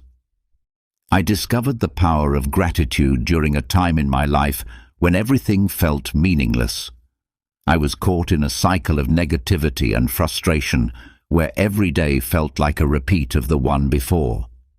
But then I came across a quote by the Stoic philosopher Epictetus: "Only when we appreciate what we have can we truly be free." This simple quote shifted my perspective completely, and I began practicing gratitude daily. Every morning, before even getting out of bed, I took a moment to think of 3 things I was grateful for. At first, they were simple things: my health, a roof over my head, and food on the table. But over time, I started to notice the smaller, often overlooked blessings: a stranger's smile, the beauty of a tree on my walk to work, the peace of a quiet evening. These daily practices gradually transformed my outlook. I began to see that, no matter the circumstances, there was always something to be thankful for. And now I want you to pause and think. How many things do you overlook each day that deserve your gratitude? To cultivate an attitude of continuous gratitude, I began keeping a gratitude journal. Each night before bed, I wrote down 3 new things for which I was thankful that day, small things as well as big. I also worked to shift my internal dialogue. Whenever I caught myself thinking negatively about a situation, I consciously reframed it to find something positive. For instance, if I was stuck in traffic, instead of feeling frustrated, I reminded myself, this is a chance to listen to my favorite podcast.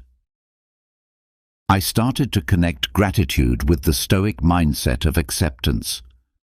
I realized that accepting things as they are does not mean resigning to them. It means recognizing their value without wishing they were different. In that acceptance, there is a deep peace, knowing that, while we can't control everything that happens to us, we can control how we respond. I encourage you to develop your own daily gratitude practice. Begin with something as simple as being thankful for each meal, every restful moment, and every enriching interaction. Remember, gratitude not only improves your own life, but it also has the power to positively affect the lives of those around you. When you express gratitude, even for the smallest things, you radiate positive energy. Gratitude is contagious. It's not just an emotion, but a powerful tool for happiness and well-being. As Marcus Aurelius, another great Stoic, said, "The quality of our days is defined by the appreciation we give them." Cultivate thoughts of gratitude and watch how your life transforms. I assure you, the journey is worth it. Now, imagine standing on the edge of a cliff. Before you, an abyss beckons, tempting you to step back in fear. But something deep within urges you to take the leap. This moment encapsulates the true confrontation with fear, the critical point where fear challenges you, but courage calls you forward. The decisions we make in life can have a profound impact. While I haven't literally stood on the edge of a cliff, I've found myself in situations that demanded a leap of faith. Moments when fear felt as tangible as the wind that whips against your face.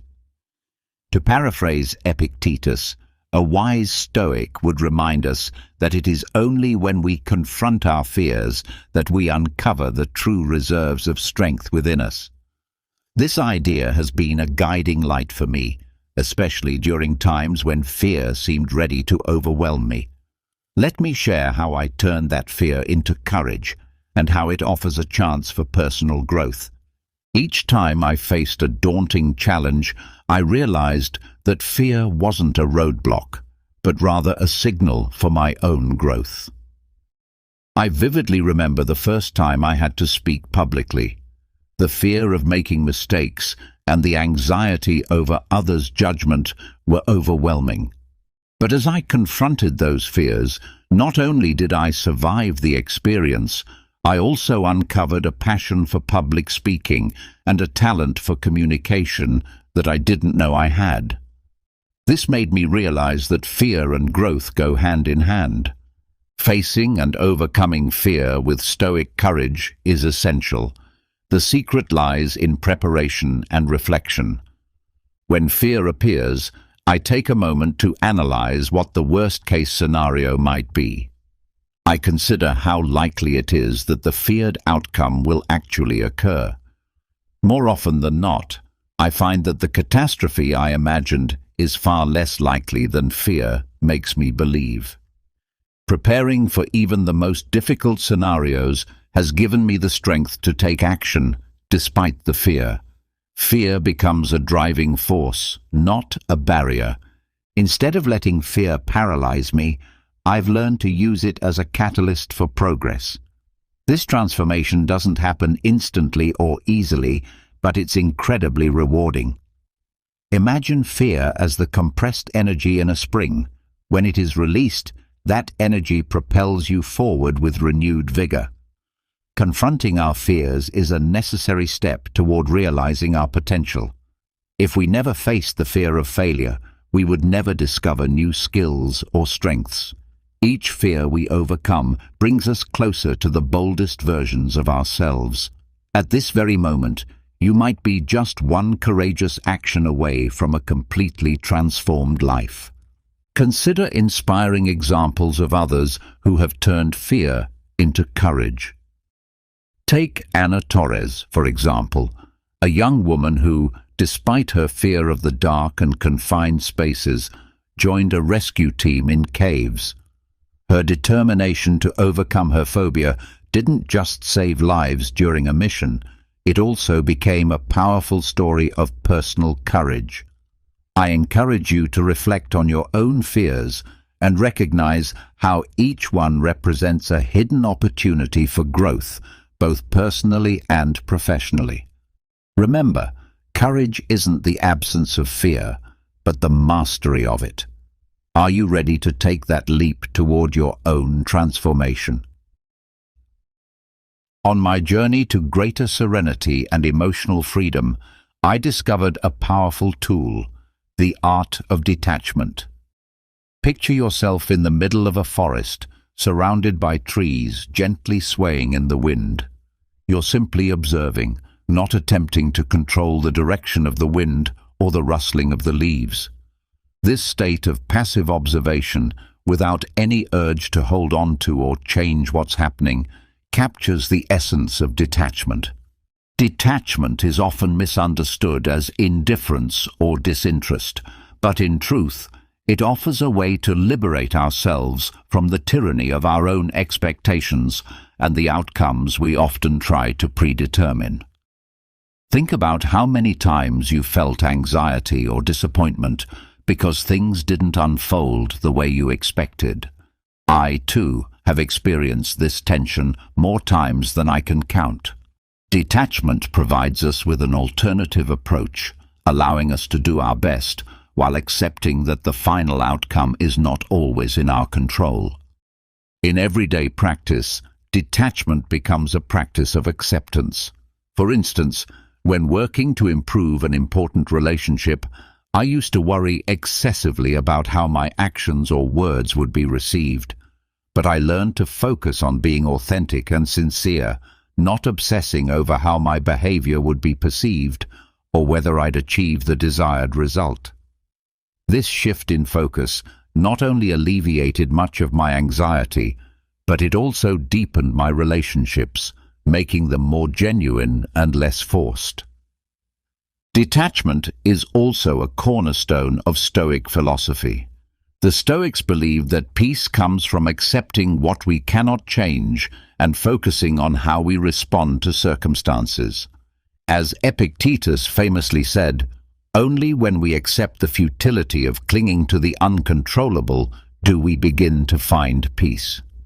This mindset has helped me navigate personal and professional challenges with a clearer mind and a calmer heart.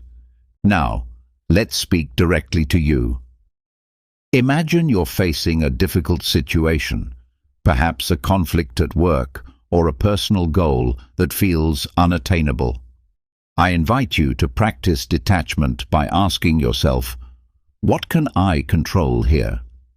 Focus your energy on what you can influence and let go of the rest. It won't be easy, but with practice, this approach can free you from much unnecessary anxiety. A simple practice I've found useful is acceptance meditation. Every morning, I spend a few minutes closing my eyes, breathing deeply, and accepting each thought and sensation without judgment. This daily exercise strengthens my ability to apply detachment throughout the day. Detachment is not about indifference or lacking passion. It's about the wisdom of not being swept away by what is beyond our control. In the end, detachment frees us to live fully, accepting the natural flow of life with both grace and strength. Remember Marcus Aurelius's words, "Master your reactions, and you will have conquered your peace." Through detachment, you can cultivate thoughts that allow you to remain at peace, regardless of what life throws at you. In the course of my life, I've often found myself standing at the crossroads of desire and moderation. As the narrator of my own story, I want to share how finding balance between these two forces can lead us to a fuller, more meaningful existence.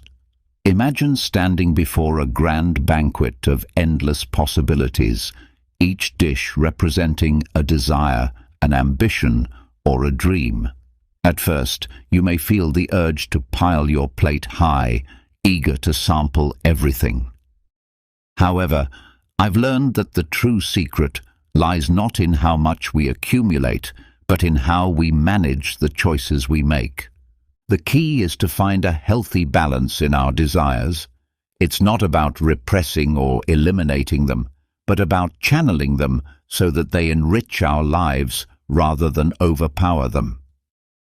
I remember one afternoon when I walked past store windows filled with the latest technology. My initial impulse was to buy the newest gadget, driven by that craving for novelty.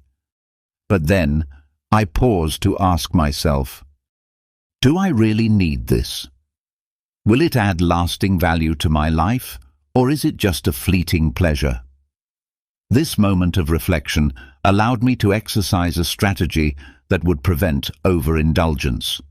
I chose to walk away, and with every step, I felt a sense of freedom, as moderation freed me from the invisible chains of unnecessary desires.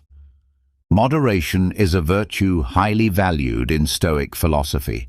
It not only helps us avoid excess, but it also fortifies our character. As Seneca said, "It is not the man who has little, but he who desires more, who is poor." By adopting temperance, we not only manage our resources better, but we also gain tranquility and satisfaction. Moderation teaches us to enjoy the present moment and appreciate what we already have, instead of focusing on what we lack. In my own life, the connection between moderation and Stoic temperance becomes most apparent in moments of hardship. When challenges arise, temperance serves as an anchor, reminding me that while I cannot always control my circumstances, I can control how I respond to them. This resilience is what enables us to move forward with strength and grace, even in the strongest storms. I invite you to reflect on how moderation might improve your life. Think about a recent decision where you opted for a more moderate approach, perhaps turning down a job offer that promised more money but less time with your loved ones. Though such decisions can be difficult, they often bring greater peace and balance. The next time you face the banquet of life, remember that moderation isn't a limitation. It's a conscious choice toward a deeper, more fulfilling well-being. Embrace this ancient wisdom and discover the balance that can transform your life into a work of art.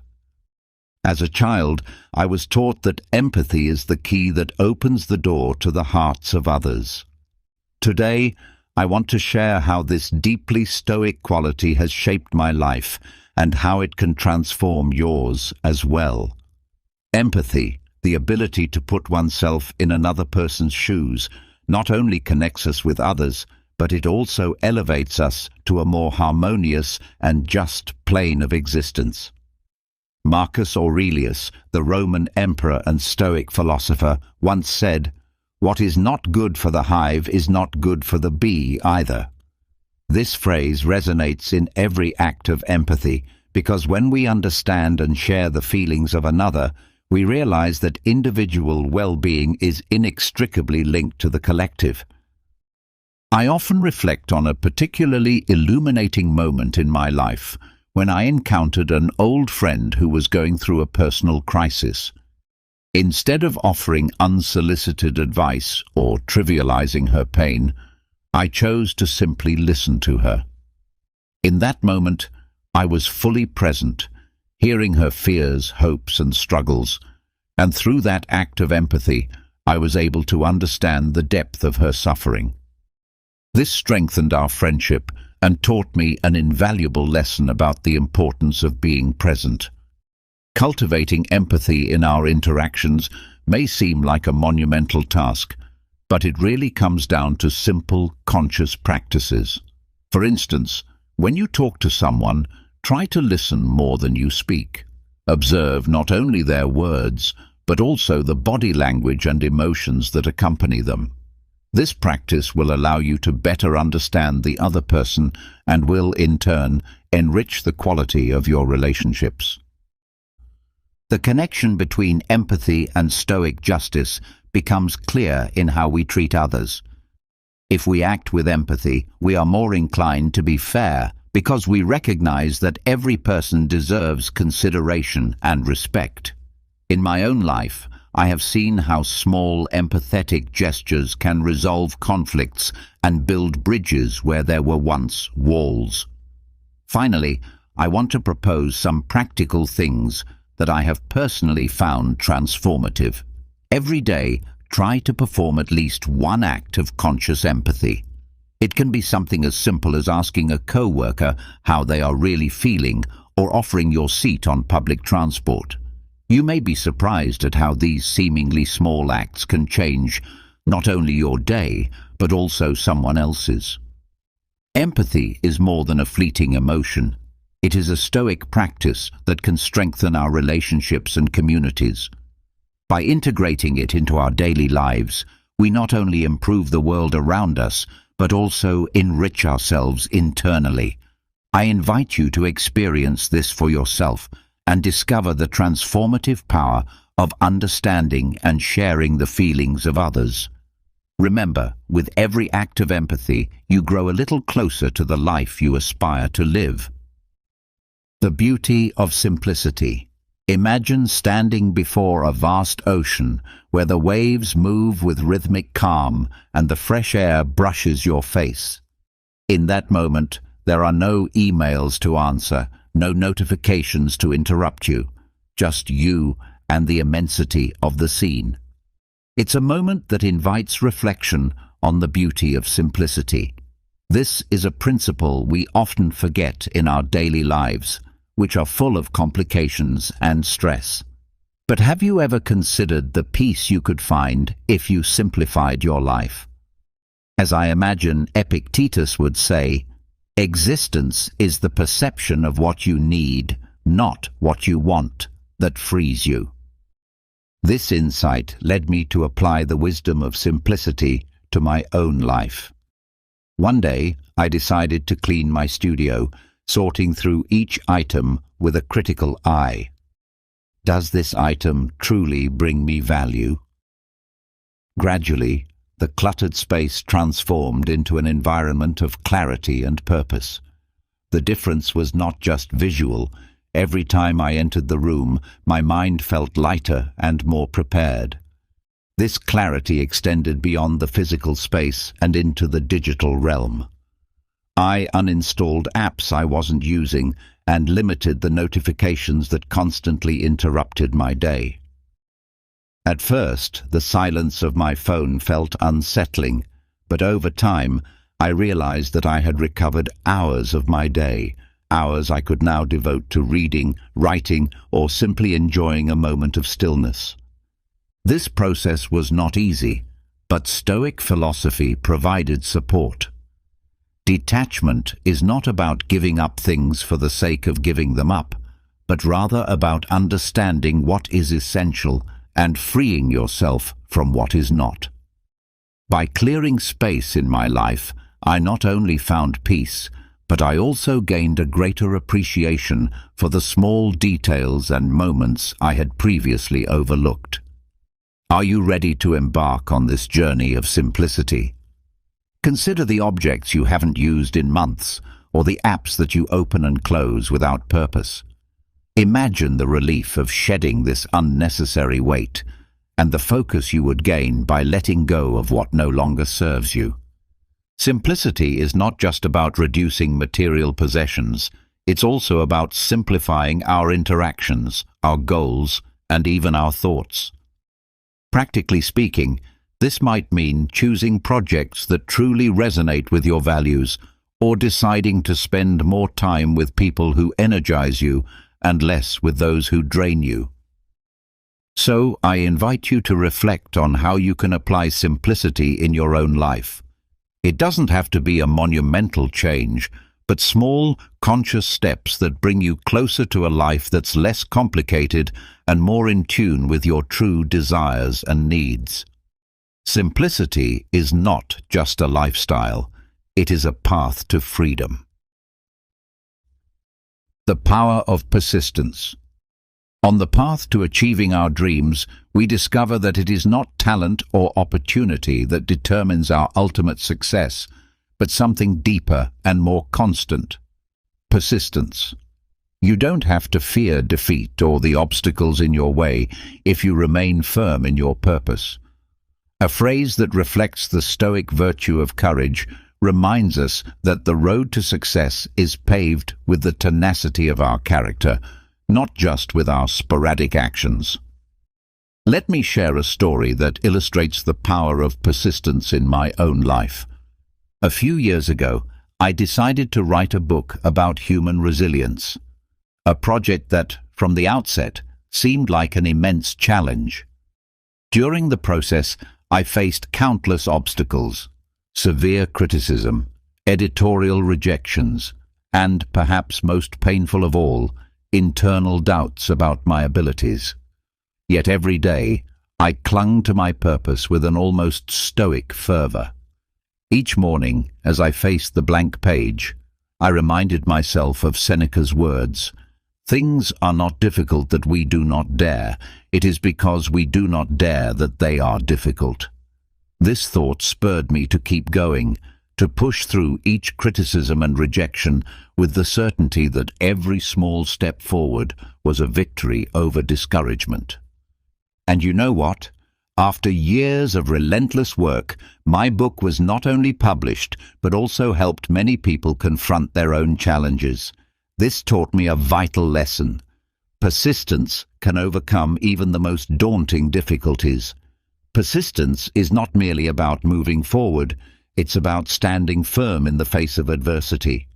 The moments when everything seems lost are when our stoic courage should shine brightest. Imagine yourself in the midst of a storm, with every external force urging you to step back. But you, with your eyes fixed firmly on your goal, decide to take another step. That step is the one that truly counts. Let's draw inspiration from the stories of those who achieved great things through persistence. People like Thomas Edison, who endured thousands of failures before inventing the electric light bulb, or J.K. Rowling, whose fantasy novel series was rejected by multiple publishers before it saw the light of day.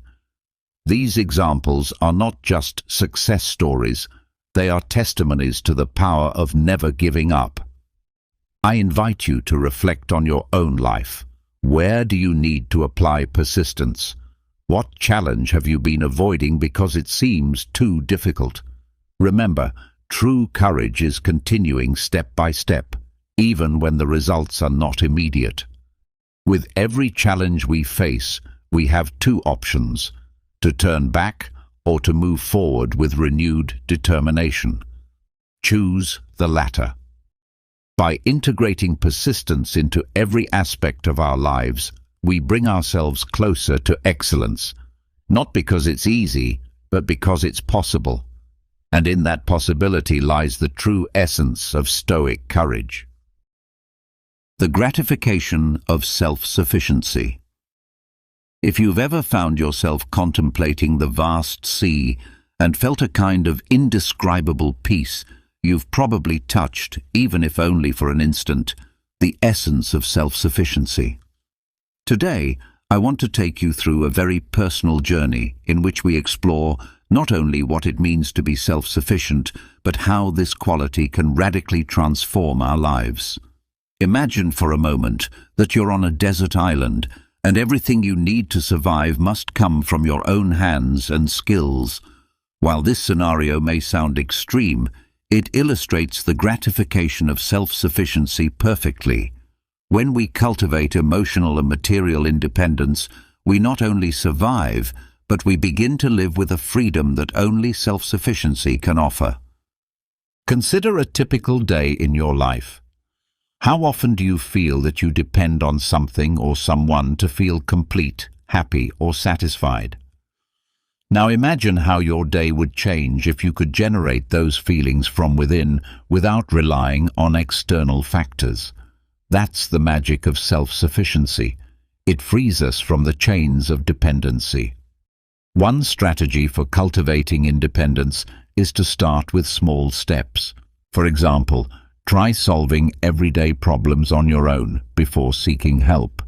With each challenge you face, not only will you improve your skills, but you'll also build your confidence and trust in your own abilities. Self-sufficiency also brings greater inner peace.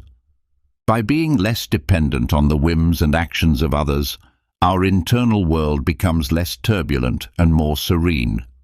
This doesn't mean isolating yourself or rejecting the help and company of others, but rather learning to be okay with yourself in any situation.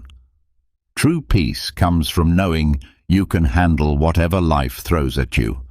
Stoic philosophy teaches us about autarky, the state of complete self-sufficiency. The Stoics believed that to achieve happiness, we must free ourselves from desires and aversions that depend on things outside our control. Practicing self-sufficiency is a path toward that liberation. To develop greater self-sufficiency in your life, I suggest you start with practical exercises. Set personal goals that push you beyond your comfort zone. It could be something as simple as learning to cook a new recipe every week, managing your personal finances, or growing a small garden. Every small victory over yourself builds confidence and self-respect. Self-sufficiency is not just a useful skill, it is an art that deeply enriches life. By cultivating it, you not only gain freedom, but you also get closer to the true essence of inner peace. As Epictetus said, the secret of happiness is to love freedom. Self-sufficiency gives us that freedom. Take control of what you can and find the freedom to let go of what you cannot. Transform your life with the power of self-sufficiency. Throughout this journey, we have explored the power of Stoicism, from the serenity of ataraxia to the strength of the will. These powerful strategies can guide us toward personal excellence. I invite you to integrate these teachings into your daily life and experience meaningful change.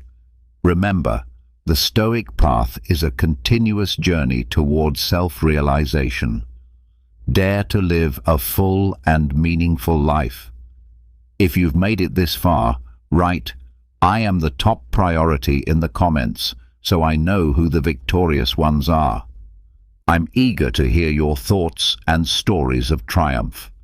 Don't forget to subscribe, activate the notification bell, and comment so YouTube knows these videos help people like you. This way, we can continue creating more videos like this in the future. I also recommend the 2 videos that will appear next. See you in the next video. Have you ever wished that someone would miss you deeply and long for you with all their heart? Well, relax, because today we're going to explore how you can make that happen. But I promise you, it won't be through desperate tactics. Instead, we're going to delve into the wisdom of Stoic philosophy combined with solid psychological principles.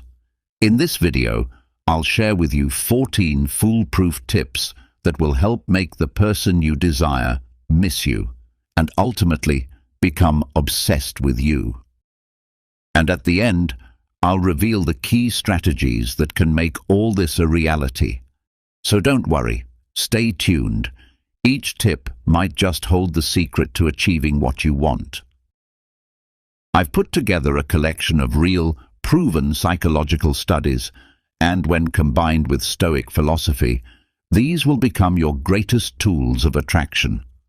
So much so that you will transform into the treasure everyone longs for. Rather than bombarding that special person with constant texts and attention, you'll learn to create an aura of scarcity, becoming that precious gem hidden behind a treasure hunt. Give yourself the importance you deserve, because, my friend, there's nothing more vital in any relationship than valuing oneself. But before we begin, if you find value in these videos, don't forget to subscribe and hit the bell icon so you stay updated. Are you ready? Let's get started. First, let's talk about the importance of prioritizing personal encounters. We live in an age where our phones have become extensions of our hands. They help us stay connected, organized, and, at times, entertained. However, what happens when this little device starts to interfere with genuine human connections? Today, I want to discuss why prioritizing in-person interactions can make someone miss you and desire you more.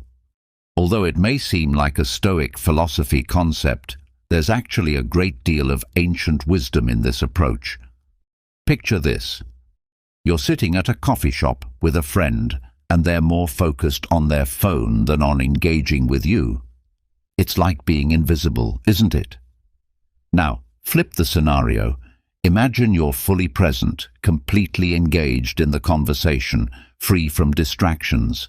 The connection is deeper, more authentic, and when the time comes to part ways, that person will miss you, not because of anything extraordinary you said, but because you were genuine and fully present.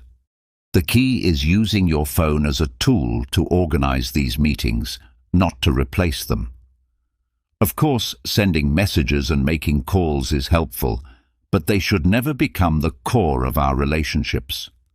Human interactions are deeply rooted in our senses, smell, touch, and the shared laughter that can only occur in person. These are experiences that can't be replicated through a screen. If you want to make someone miss you and long for your presence, you need to be a bit like a hidden treasure, something valuable, not always available. By prioritizing face-to-face encounters, you're cultivating unique and memorable moments. A simple coffee, a walk together, a hug. These become meaningful experiences that leave a lasting impression. Think of it this way. Relationships are like plants. They need water, light, and, most importantly, time. Text messages are like tiny drops of water, enough to keep the plant alive, but not enough to help it bloom. Personal encounters, on the other hand, are like sunlight. Without them, the plant can never truly flourish. Supporting this idea, studies have shown that face-to-face interactions are crucial for mental health and happiness. For instance, Harvard University conducted a study that found that people who engage in regular personal encounters report higher levels of well-being and fewer feelings of loneliness.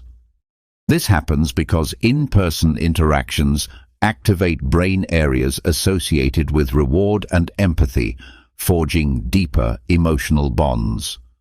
So the next time you're tempted to send a quick text, ask yourself, could this be done in person? If the answer is yes, go ahead and arrange a meeting, be it for coffee, a walk, or any activity that allows you to be genuinely present. And don't worry about always being available. Constant accessibility can lower your value. After all, what incentive does someone have to seek a deeper connection with you if you're always just a message away? Remember, sometimes absence makes the heart grow fonder. Let them miss your real presence. Don't be the open book left on the coffee table, but the book tucked away on a high shelf, waiting to be rediscovered. In conclusion, prioritize personal encounters. Use your phone to organize these meetings, not to replace them. Be the sunlight in people's lives, not just a drop of water. True connections are made in person, and by doing this, you'll create lasting memories and deeper relationships. Moving on to emotional independence. Have you ever thought about why some people seem to effortlessly attract others? The secret isn't some mysterious force of nature or a supernatural gift. It's emotional independence. This quality not only makes you more appealing, but it also leads to a more fulfilled and satisfying life. Imagine your life as a beautiful garden, full of flowers, fruit trees, and a small pond with fish. You are the gardener of this garden. If you rely on someone else to water your plants, fertilize the soil and remove the weeds, your garden will eventually wither. But if you tend to it with care and attention, it will flourish, drawing others in. Emotional independence isn't about being cold or distant. It's about having a full and exciting life of your own. It's about enjoying your hobbies, pursuing your goals, and being at peace with who you are. This way, when someone enters your life, you're not doing so from a place of need, but from a place of abundance. You're inviting them to a banquet you've already prepared, rather than waiting for the ingredients to show up. One of the foundational teachings of emotional independence comes from Stoic philosophy, which teaches us to focus on what we can control and let go of what lies beyond our reach. For instance, you can't control whether someone misses you or wants you, but you can control how you live your life, how you engage with activities you enjoy, and how you take care of yourself. If you want someone to long for you, the key is not to be constantly available, always texting or making plans. What keeps a viewer hooked in a thrilling movie is the intrigue and anticipation. Similarly, if you're always present, there's no chance for the person to miss you. But if you completely disappear from their view, there's a risk of being forgotten. It's all about striking a delicate balance, like a dance. To achieve this, nurture your own life. Enroll in that painting course you've always wanted to try, go for a morning run, dive into a book that excites you, and make time to enjoy your own company. Not only will this make you more interesting, but it will also give you a confidence and security that are utterly irresistible, like a subtle yet intoxicating fragrance that lingers after you. A study published in the Journal of Personality and Social Psychology found that emotionally independent people tend to have healthier, more fulfilling relationships. Those with strong emotional autonomy are perceived as more attractive, and they experience less conflict and greater satisfaction in their relationships. Remember, emotional independence is a journey, not a destination. There will be days when you feel vulnerable or needy, and that's okay. What matters is that you continue tending to your garden day after day with patience and care. Emotional independence is the key to a vibrant, fulfilling life, and to attracting others from a place of abundance, not need. You are the gardener of your own life, and the more you flourish, the more others will be drawn to you. Always keep in mind this truth. A fulfilling life is built from within, not from the expectations of others. Lastly, let's touch on patience in love. We're often sold the idea of love at first sight, the excitement, the butterflies in our stomachs. But what happens when those butterflies turn into moths that consume our peace of mind? In this tip, I'm going to discuss something we should all practice more of: patience in love. Don't rush into love before you truly know the person.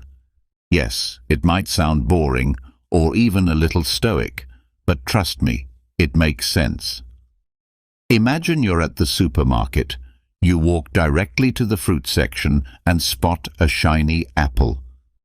Instantly, you feel excited, pick it up and purchase it without much thought. But when you get home and take that first bite, you discover that the inside is rotten. This is a perfect analogy for love.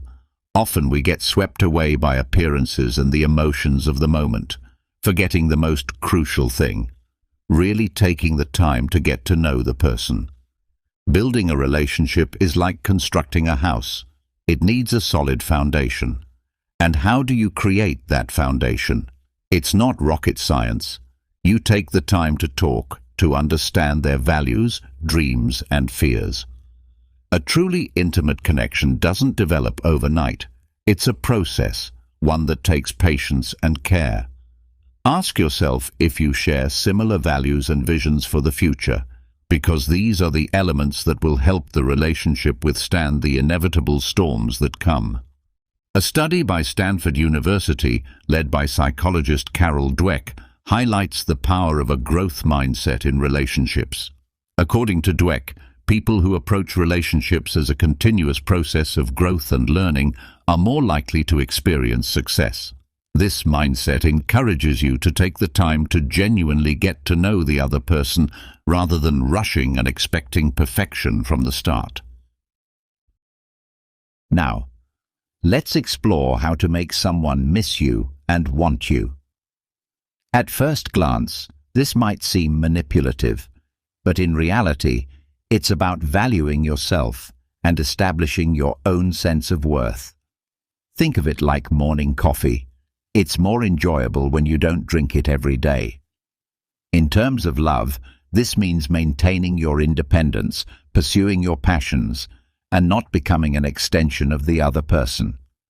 Give yourself and them space.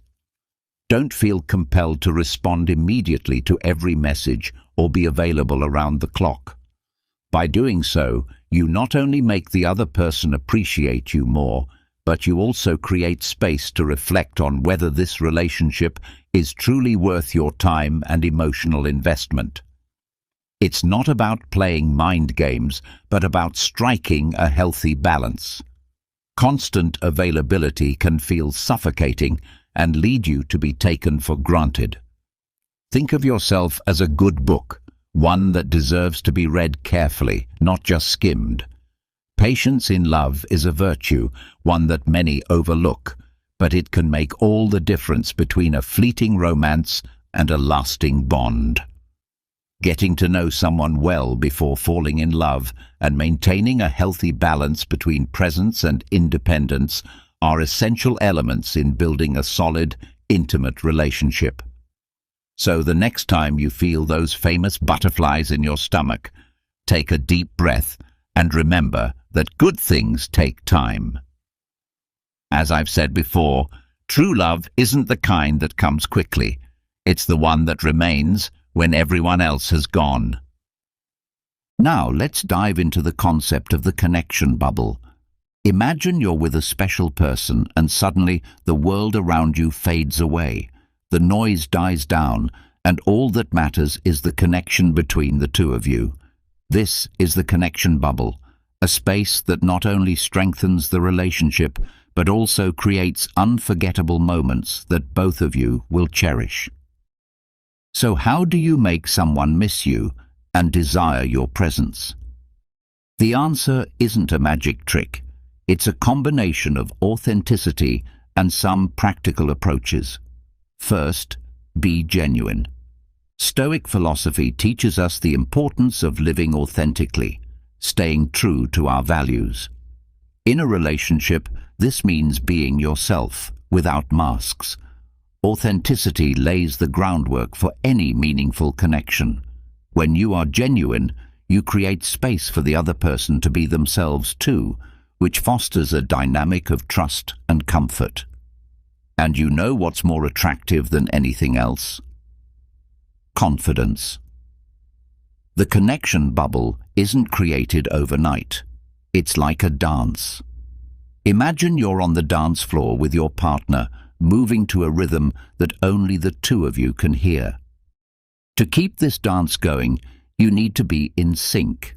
This means paying attention to details, actively listening, and responding with empathy. When your partner feels heard and understood, the connection deepens. A study by psychologist John Gottman, an expert on relationships, underscores the importance of emotional attunement. Gottman found that couples who practice attunement, being emotionally present, listening actively, and responding empathetically, are far more likely to stay together.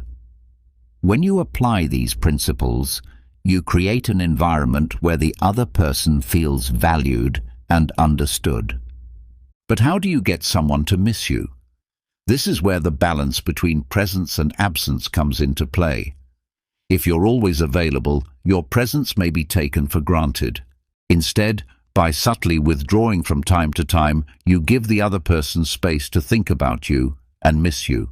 It's like tending to a plant. It needs water, but too much can drown it. You need to find the right balance for it to bloom. For instance, when you're in that connection bubble, make sure you're creating meaningful memories. It's not just about grand gestures, but also the small details, a spontaneous message, an inside joke, or a shared meaningful glance. These moments become emotional anchors that the other person will remember when you're not around. Stoic philosophy also teaches us to focus on what we can control and accept what we cannot. You can't force someone to miss you, but you can be the best version of yourself and create moments worth remembering. At the end of the day, what attracts people most is the quality of the connection they feel with you. To wrap things up, remember that the connection bubble is a sacred space that only the two of you can create. Be authentic, listen closely, and find the balance between being present and giving space. Doing this not only makes someone miss you and desire you, but it also helps build a relationship based on mutual understanding, love, and respect. In case you're not quite getting it, my friend, love is not about possession. It's about connection and shared freedom. The key is being genuine and creating meaningful moments that, while small, hold great significance. This connection bubble will become a safe refuge where they'll always want to return. Lastly, let's explore the power of silence. Have you ever considered just how powerful silence can be? In a world overflowing with noise and constant chatter, we often overlook the potential of what can be achieved through a simple look or a moment of quiet. Perhaps it's time to realize that you don't always need to speak. Sometimes just being there is enough. Think about this. Silence has an undeniable magic. Picture yourself in the middle of a heated conversation where words are flying like bullets. Instead of continuing to argue, you choose to remain silent, observing. That silence isn't empty, it's full of meaning. The exchanged glances in that moment can speak louder than 1,000 words. Now, let's apply this idea to the art of making someone miss you and want you. It may seem complicated at first, but it's simpler than you think if you incorporate a bit of Stoic philosophy and recognize that sometimes absence is far more powerful than constant presence. You've probably heard the phrase, "less is more," and in human relationships, this often holds true. Just like in a recipe where too much salt can ruin the dish, being too present can diminish your value in the other person's eyes. If you're strategically absent, your presence becomes something more precious, something to be savored and longed for. The trick is to create space for the other person to miss you, not by disappearing entirely, but by finding the right balance. Think of it like a musician who knows when to pause during a performance. These silences make the music richer and more exciting. In the same way, absence can build anticipation, creating a spark that makes someone realize how much they truly need you. A psychological study from the University of Virginia found that people tend to value interactions more when there is a time gap between them. Researchers discovered that even brief moments of absence can make people appreciate the relationship more.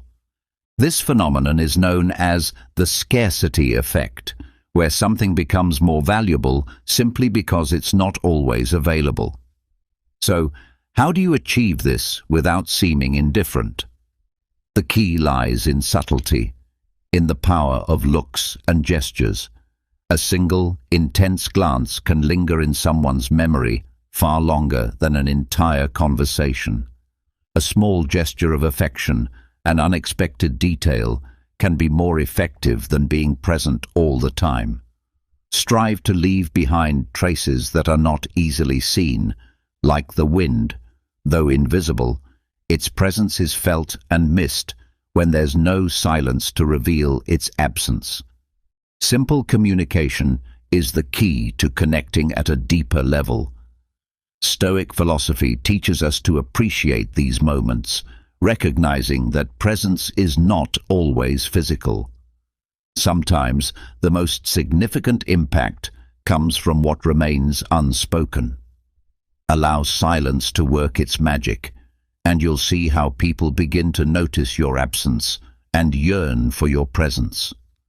The next time you want someone to miss you and long for your company, remember that words aren't always necessary. Being present in silence can be enough. As Epictetus said, true power lies in the silence that speaks louder than any words. Authenticity plays a central role in how we connect with others. Have you ever felt like you're acting in life as though you're playing a part that doesn't fit you? Trying to be someone you're not, adjusting your behavior and words to fit the desires of others can lead to a significant disconnect. Authenticity and honesty are the foundation of any meaningful relationship. Being genuine is not about being flawless, but about being yourself, embracing both your strengths and your flaws. Imagine being an open book, not one with empty pages where anyone can write their own narrative, but a book filled with adventures and even some darker chapters. Authenticity is about showing your book as it is, without embellishment or removing uncomfortable parts. When you allow yourself to be authentic, you let others truly get to know you and form a genuine connection. You are no longer playing a role or following a script. You are simply being yourself. Honesty is the glue that holds your authenticity together. There's no point in showing yourself as authentic if you are not also being honest with your feelings and thoughts. Honesty isn't just about avoiding lies, but about being transparent, saying what you really feel, even if it's uncomfortable. How do you make someone miss you and want your presence? There are no magic tricks or formulas. The key is to be authentic and honest. When you are transparent about who you are and how you feel, you forge a connection that transcends the superficial. Psychology backs this up. A Harvard study revealed that people who are seen as authentic and honest tend to form more valued and satisfying relationships. Think of authenticity as a recipe for a great dish. When you use quality ingredients and follow the process properly, the outcome is delicious. But if you rush or substitute with poor quality ingredients, the result will disappoint. Authenticity and honesty are the quality ingredients in any relationship. Of course, being authentic and honest doesn't mean being rude or insensitive. It's about striking a balance between expressing yourself and respecting the other person. If you wonder whether this works, the answer is yes. People are drawn to those who are genuine and unafraid to express their true selves. Their authenticity becomes a light that attracts others. So, next time you wish someone would miss you, remember, don't waste time pretending to be someone else. Be authentic, be honest, and watch how the magic unfolds. It's not about impressing others. It's about being truthful, and at the end of the day, people value sincerity above all. As Marcus Aurelius said, authenticity reflects the true beauty of a person. Avoiding seduction techniques is crucial to creating genuine connections. You've probably heard countless times about infallible techniques to win someone over. They promise that if you do this or that, the other person will be at your feet. But that's all a myth. Seduction techniques are like cheap paint on a wall. They might look attractive for a while, but over time, they fade and reveal the truth. If you want someone to miss you and desire your presence, start by being authentic. Stop pretending to be a character in a soap opera. Following pre-established seduction techniques is like wearing a Halloween costume. You might fool some people for a while, but eventually the facade will crack. Picture yourself on a first date, using rehearsed lines and behaving in a way that doesn't even feel like you. It may work temporarily, but who wants to be with someone who isn't genuine? Stoic philosophy teaches us to live according to our true nature and be authentic with ourselves. If you pretend to be someone you are not, the facade will inevitably fall. There is nothing more attractive than someone who is genuine and unfiltered. So, how do you make someone miss you and want your presence without resorting to cheap tricks? The answer is simple. Be yourself. Authenticity always wins. When you show up as you are, you create a real, lasting connection. It's not about saying the right things or making the right moves. It's about being vulnerable and real. A study by psychologist William Swan, known as the self-verifying theory, found that people are drawn to others who show their true identity and are recognized and appreciated for it. Being authentic isn't just more satisfying, it's also more effective in forming meaningful, lasting connections. To connect with someone in a true way, leave behind the masks and techniques. Share your thoughts and feelings honestly, and don't be afraid to show your vulnerabilities. They are what make you human, and therefore attractive. Ask genuine questions, listen attentively, and create a space where both of you can share and grow. This kind of connection will make the other person think of you when you're not around. Remember, the key to being missed and desired isn't in artificial seduction techniques, but in authenticity. Let go of the tricks and masks and show up just as you are.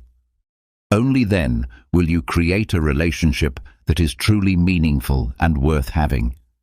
As Seneca wisely said, there is no greater seduction than the naked truth of who you truly are. True communication of freedom is a liberating experience. There's nothing more magical than feeling free to be yourself, and that feeling can be fostered in a relationship where you are encouraged to be authentic. Stoic philosophy teaches us that internal freedom is one of the greatest gifts we can both offer and receive. But how do we communicate this freedom to another person? First, make it clear that you are free with them. There's nothing more attractive than the feeling of being accepted for who you truly are. Think of it like taking off your shoes after a long day. It's an immediate feeling of release. Similarly, offer that same freedom to the other person. Allow them to shed their masks and be their true selves. It may sound idealistic, but freedom is about living in the present moment, without judgment of the past or worrying about the future. Psychology supports this idea as well. A study by the University of Rochester found that relationships where individuals feel free and autonomous are much more satisfying. According to the researchers, when people feel they can be themselves and their choices are respected, they experience greater well-being and a deeper connection with their partners. If you're wondering how to make someone miss you and want your presence, the answer lies in offering freedom. Don't obsess over every message or measure the value of your relationship by the frequency of communication. Instead, create a safe space where the other person can truly be themselves. Imagine being an oasis in the middle of a desert, a place where someone can recharge and find peace. That, my friend, is irresistible. And don't worry about past baggage. Let it stay where it belongs, in the past. Focus on what you can share now, creating genuine moments that will be remembered. When you focus on the present, you create meaningful experiences that stay with the other person. Freedom is fundamentally tied to trust. Trust in yourself and in what you have to offer. You don't have to be perfect to be authentic. Authenticity is like a refreshing breeze on a hot day. It's welcome and soothing. When you show up as your true self, without apologies, you create a space where others feel safe to do the same. In this space of authenticity and mutual acceptance, something genuine and deep can grow. There are no magical techniques or step-by-step guides for this, but think of how you can embody the freedom you seek. If you want someone to miss you, Don't burden them with constant reminders of your presence.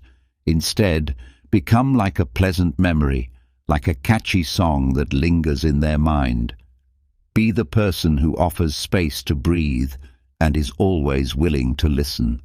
Communication rooted in freedom doesn't involve games or manipulative strategies. It's about creating an environment where both individuals can truly be themselves, enjoying the present without being weighed down by the past. The true essence of connection lies in trusting the authenticity of what you share with one another. Freedom, at its core, is the greatest attraction you can offer. Remember this: there is no greater freedom than to be fully yourself in the company of another. This freedom is the key to establishing a genuine and lasting connection. When it comes to desire, the idea is not about forcing it, but allowing it to naturally grow.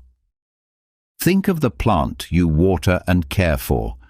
If you keep giving it constant attention without letting it breathe, it may eventually wilt. Desire in relationships works the same way. Sometimes less is more.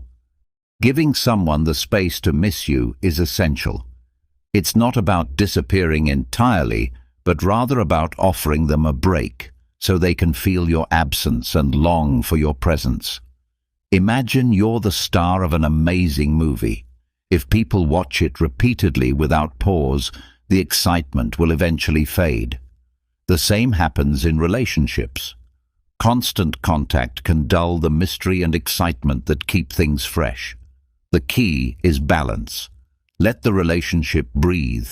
Don't always be available. If your presence is always at their fingertips, they may take it for granted. Think of yourself as a fascinating book, something to savor in small doses, not something to devour in one sitting. Stoic philosophy encourages us to seek moderation in all things, and this principle is valuable in relationships as well. It's not about playing games, but rather about maintaining a sense of mystery and individuality. Research by psychologist Sandra Murray at the University of Buffalo supports this idea, showing that couples who maintain a sense of independence within their relationship report higher satisfaction and desire. A little distance, she finds, gives people space to reflect on their partner and appreciate their presence more. It's also crucial to cultivate your own interests and passions.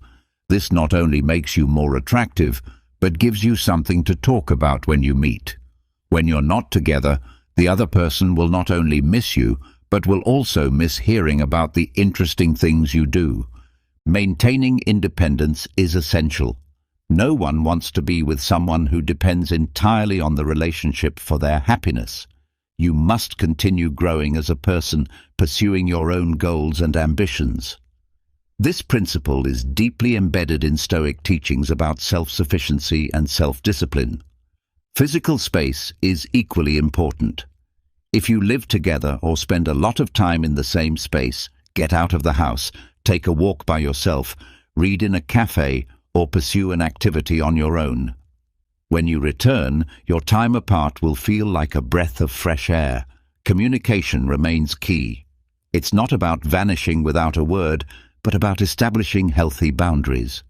Speak openly about the importance of personal space and how it benefits both partners.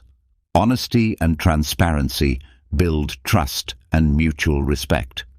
Creating space is not about playing tricks or disappearing entirely. It's about allowing room for desire to grow. By being independent, maintaining your own interests, and communicating openly, you can encourage both yourself and the other person to miss and appreciate each other more. Desire thrives on the freedom to grow and breathe, and in relationships, that means balancing time spent together with space for individuality. Now, let's talk about attachment. It's common to yearn for meaningful connections, as if every interaction might be the last drop of water in an endless desert. However, Stoic philosophy teaches us the importance of not clinging to any one connection. It may sound counterintuitive, especially in a world where connections are just a touch away, but the secret is not to obsess over them. Think of yourself like the sun, bright and unique. Not every planet will revolve around you, but there will always be one that does. You don't need to force connections. Let them happen naturally. Trust that if a connection doesn't materialize, it's because something better is waiting for you. This mentality brings freedom and makes you more attractive. When you let go of desperation, you shine with self-confidence, which acts as a powerful magnet. Imagine you're a gardener. If you water a plant out of desperation, it won't thrive. Instead, tend to your own garden. Focus on your hobbies, friendships, and personal growth. Allow yourself to bloom and become a more fascinating person. Absence, as the saying goes, makes the heart grow fonder.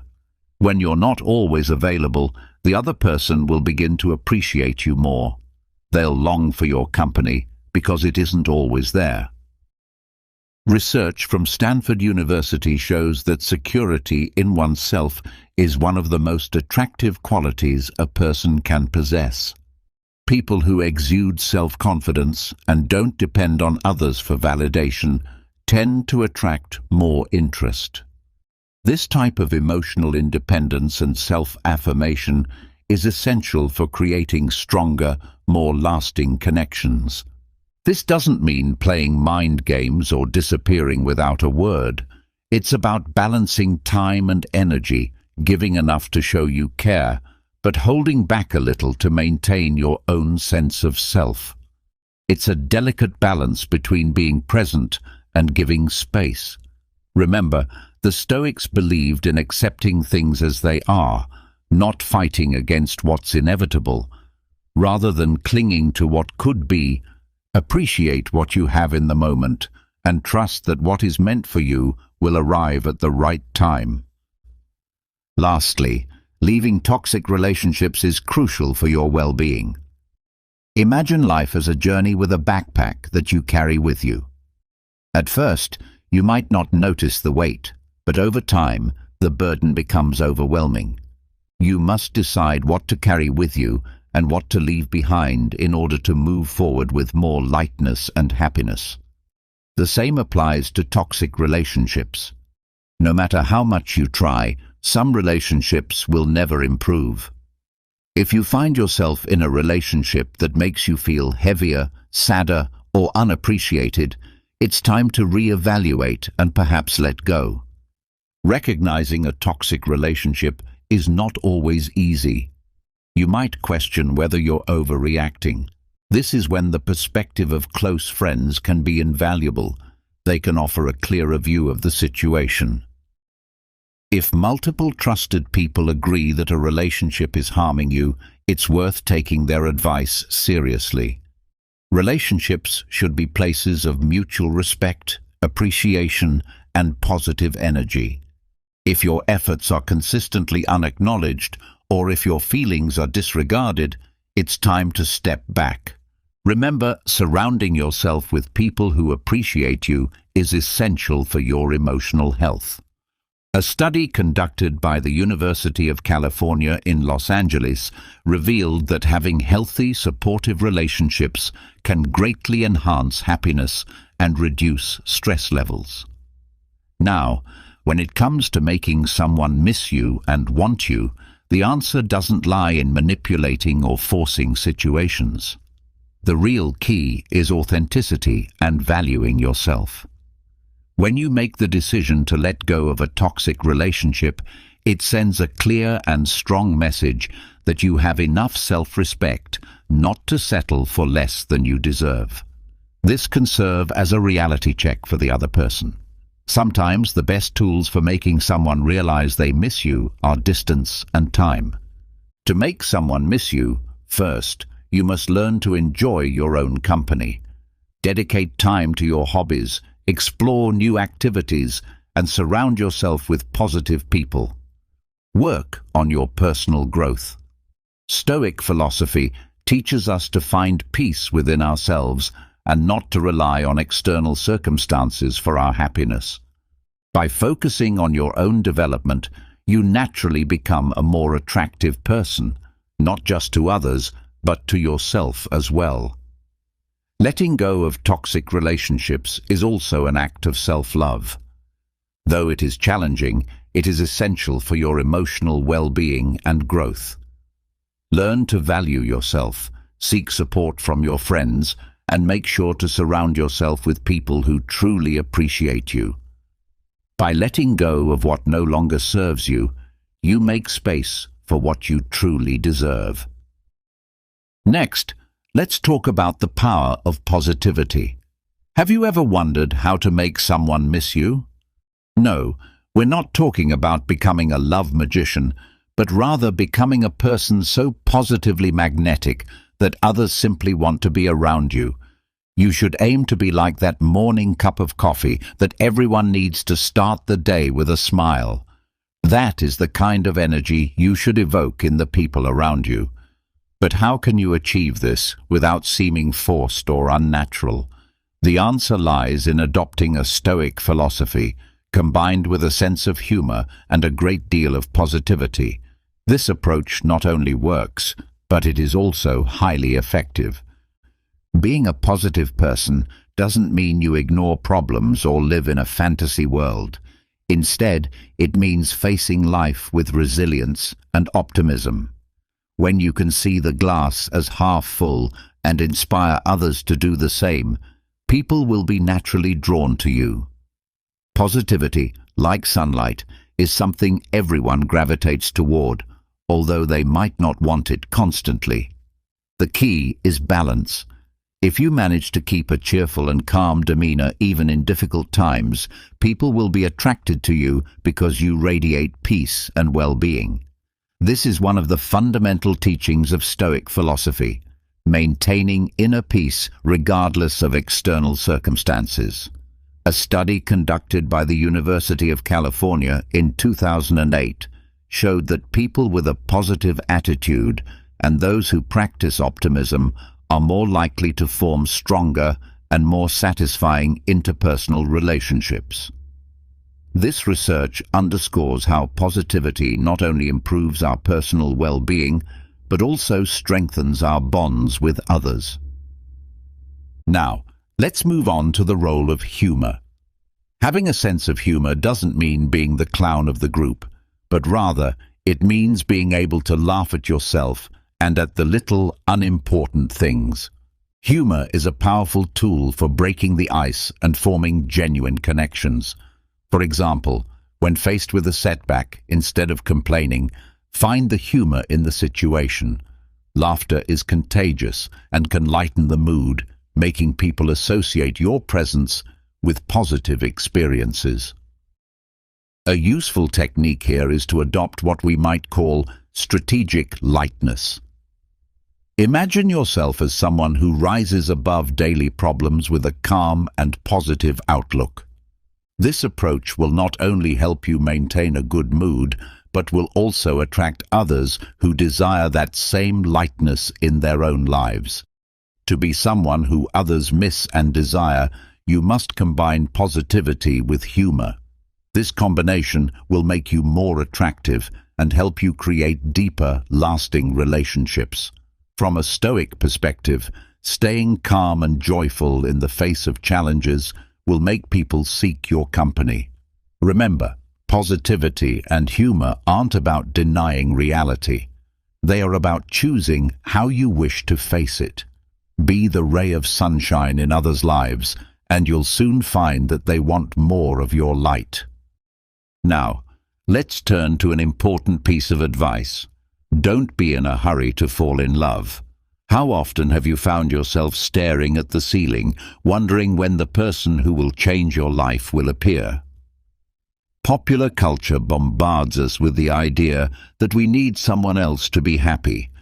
But what if I told you that love comes when you least expect it? In the meantime, you have something much more important to focus on: yourself.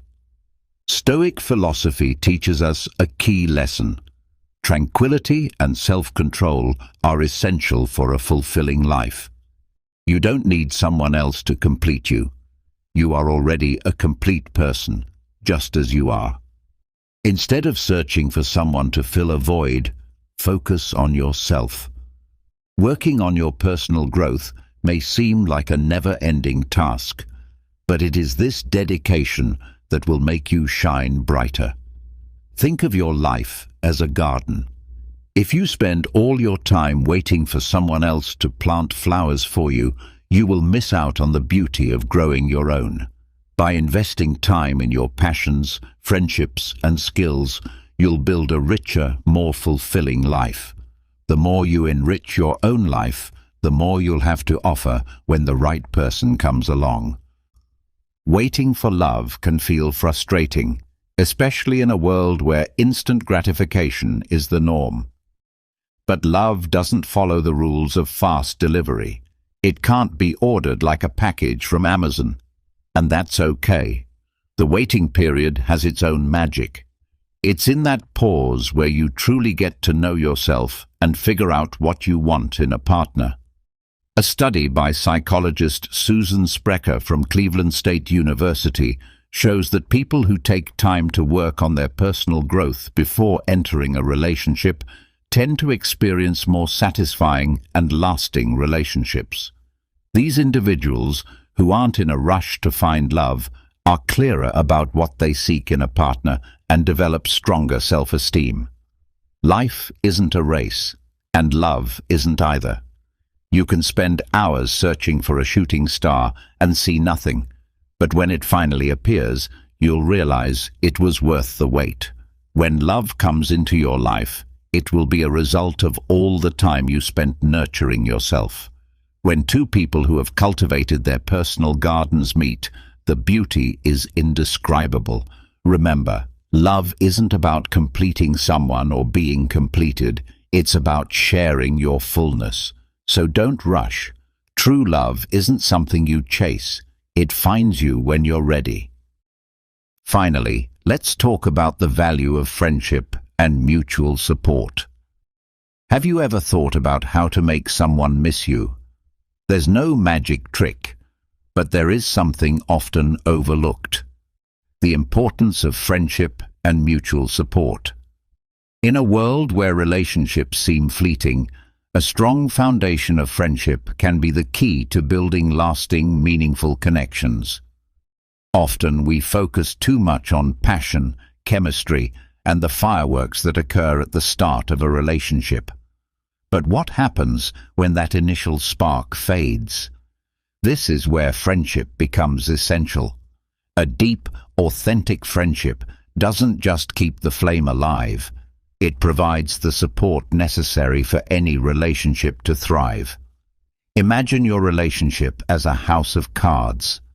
The passion and attraction are like the delicate cards placed on top, fragile and vulnerable to the smallest disruption.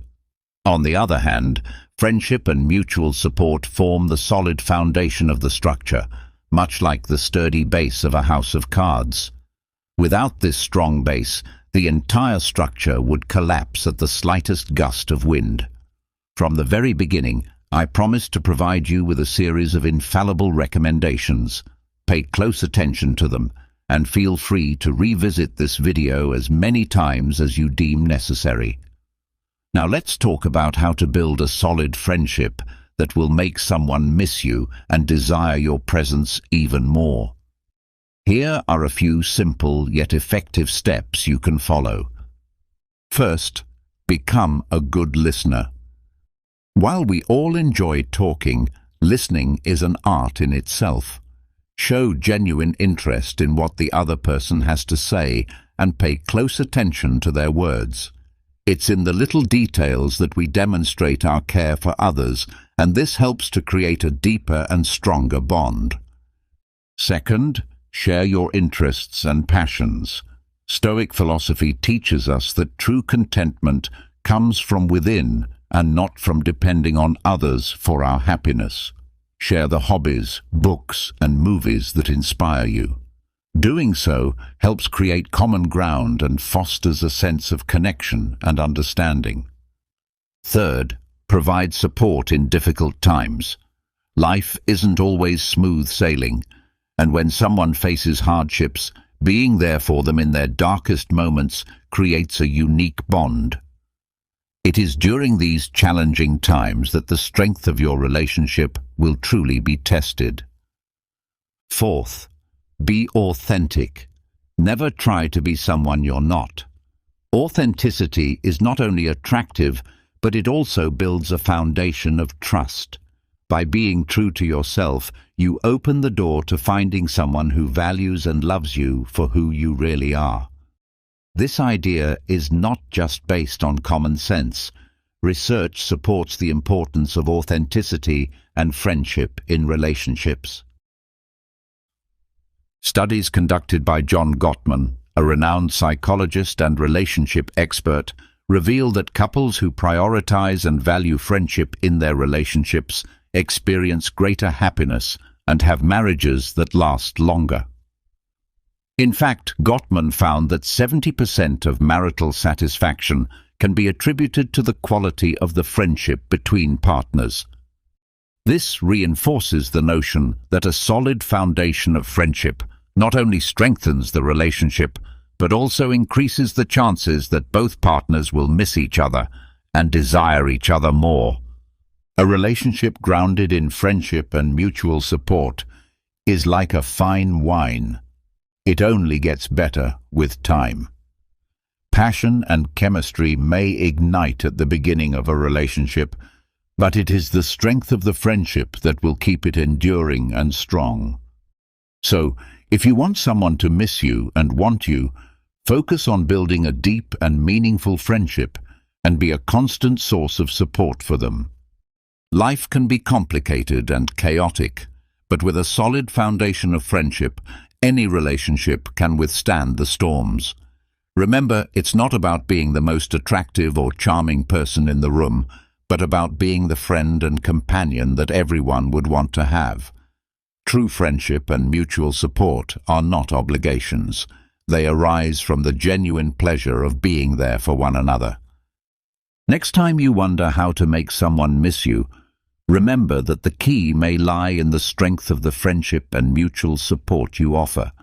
So, take the time to build your house of cards with a solid foundation, and you'll enjoy a lasting and fulfilling relationship. If you found this lesson valuable, I invite you to share your thoughts in the comments. Love comes when you're ready, so please don't forget to subscribe, turn on notifications, and leave a comment to let YouTube know that these videos are helping you. I also encourage you to check out the 2 most recent videos recommended for you. I truly appreciate your time and support. See you next time.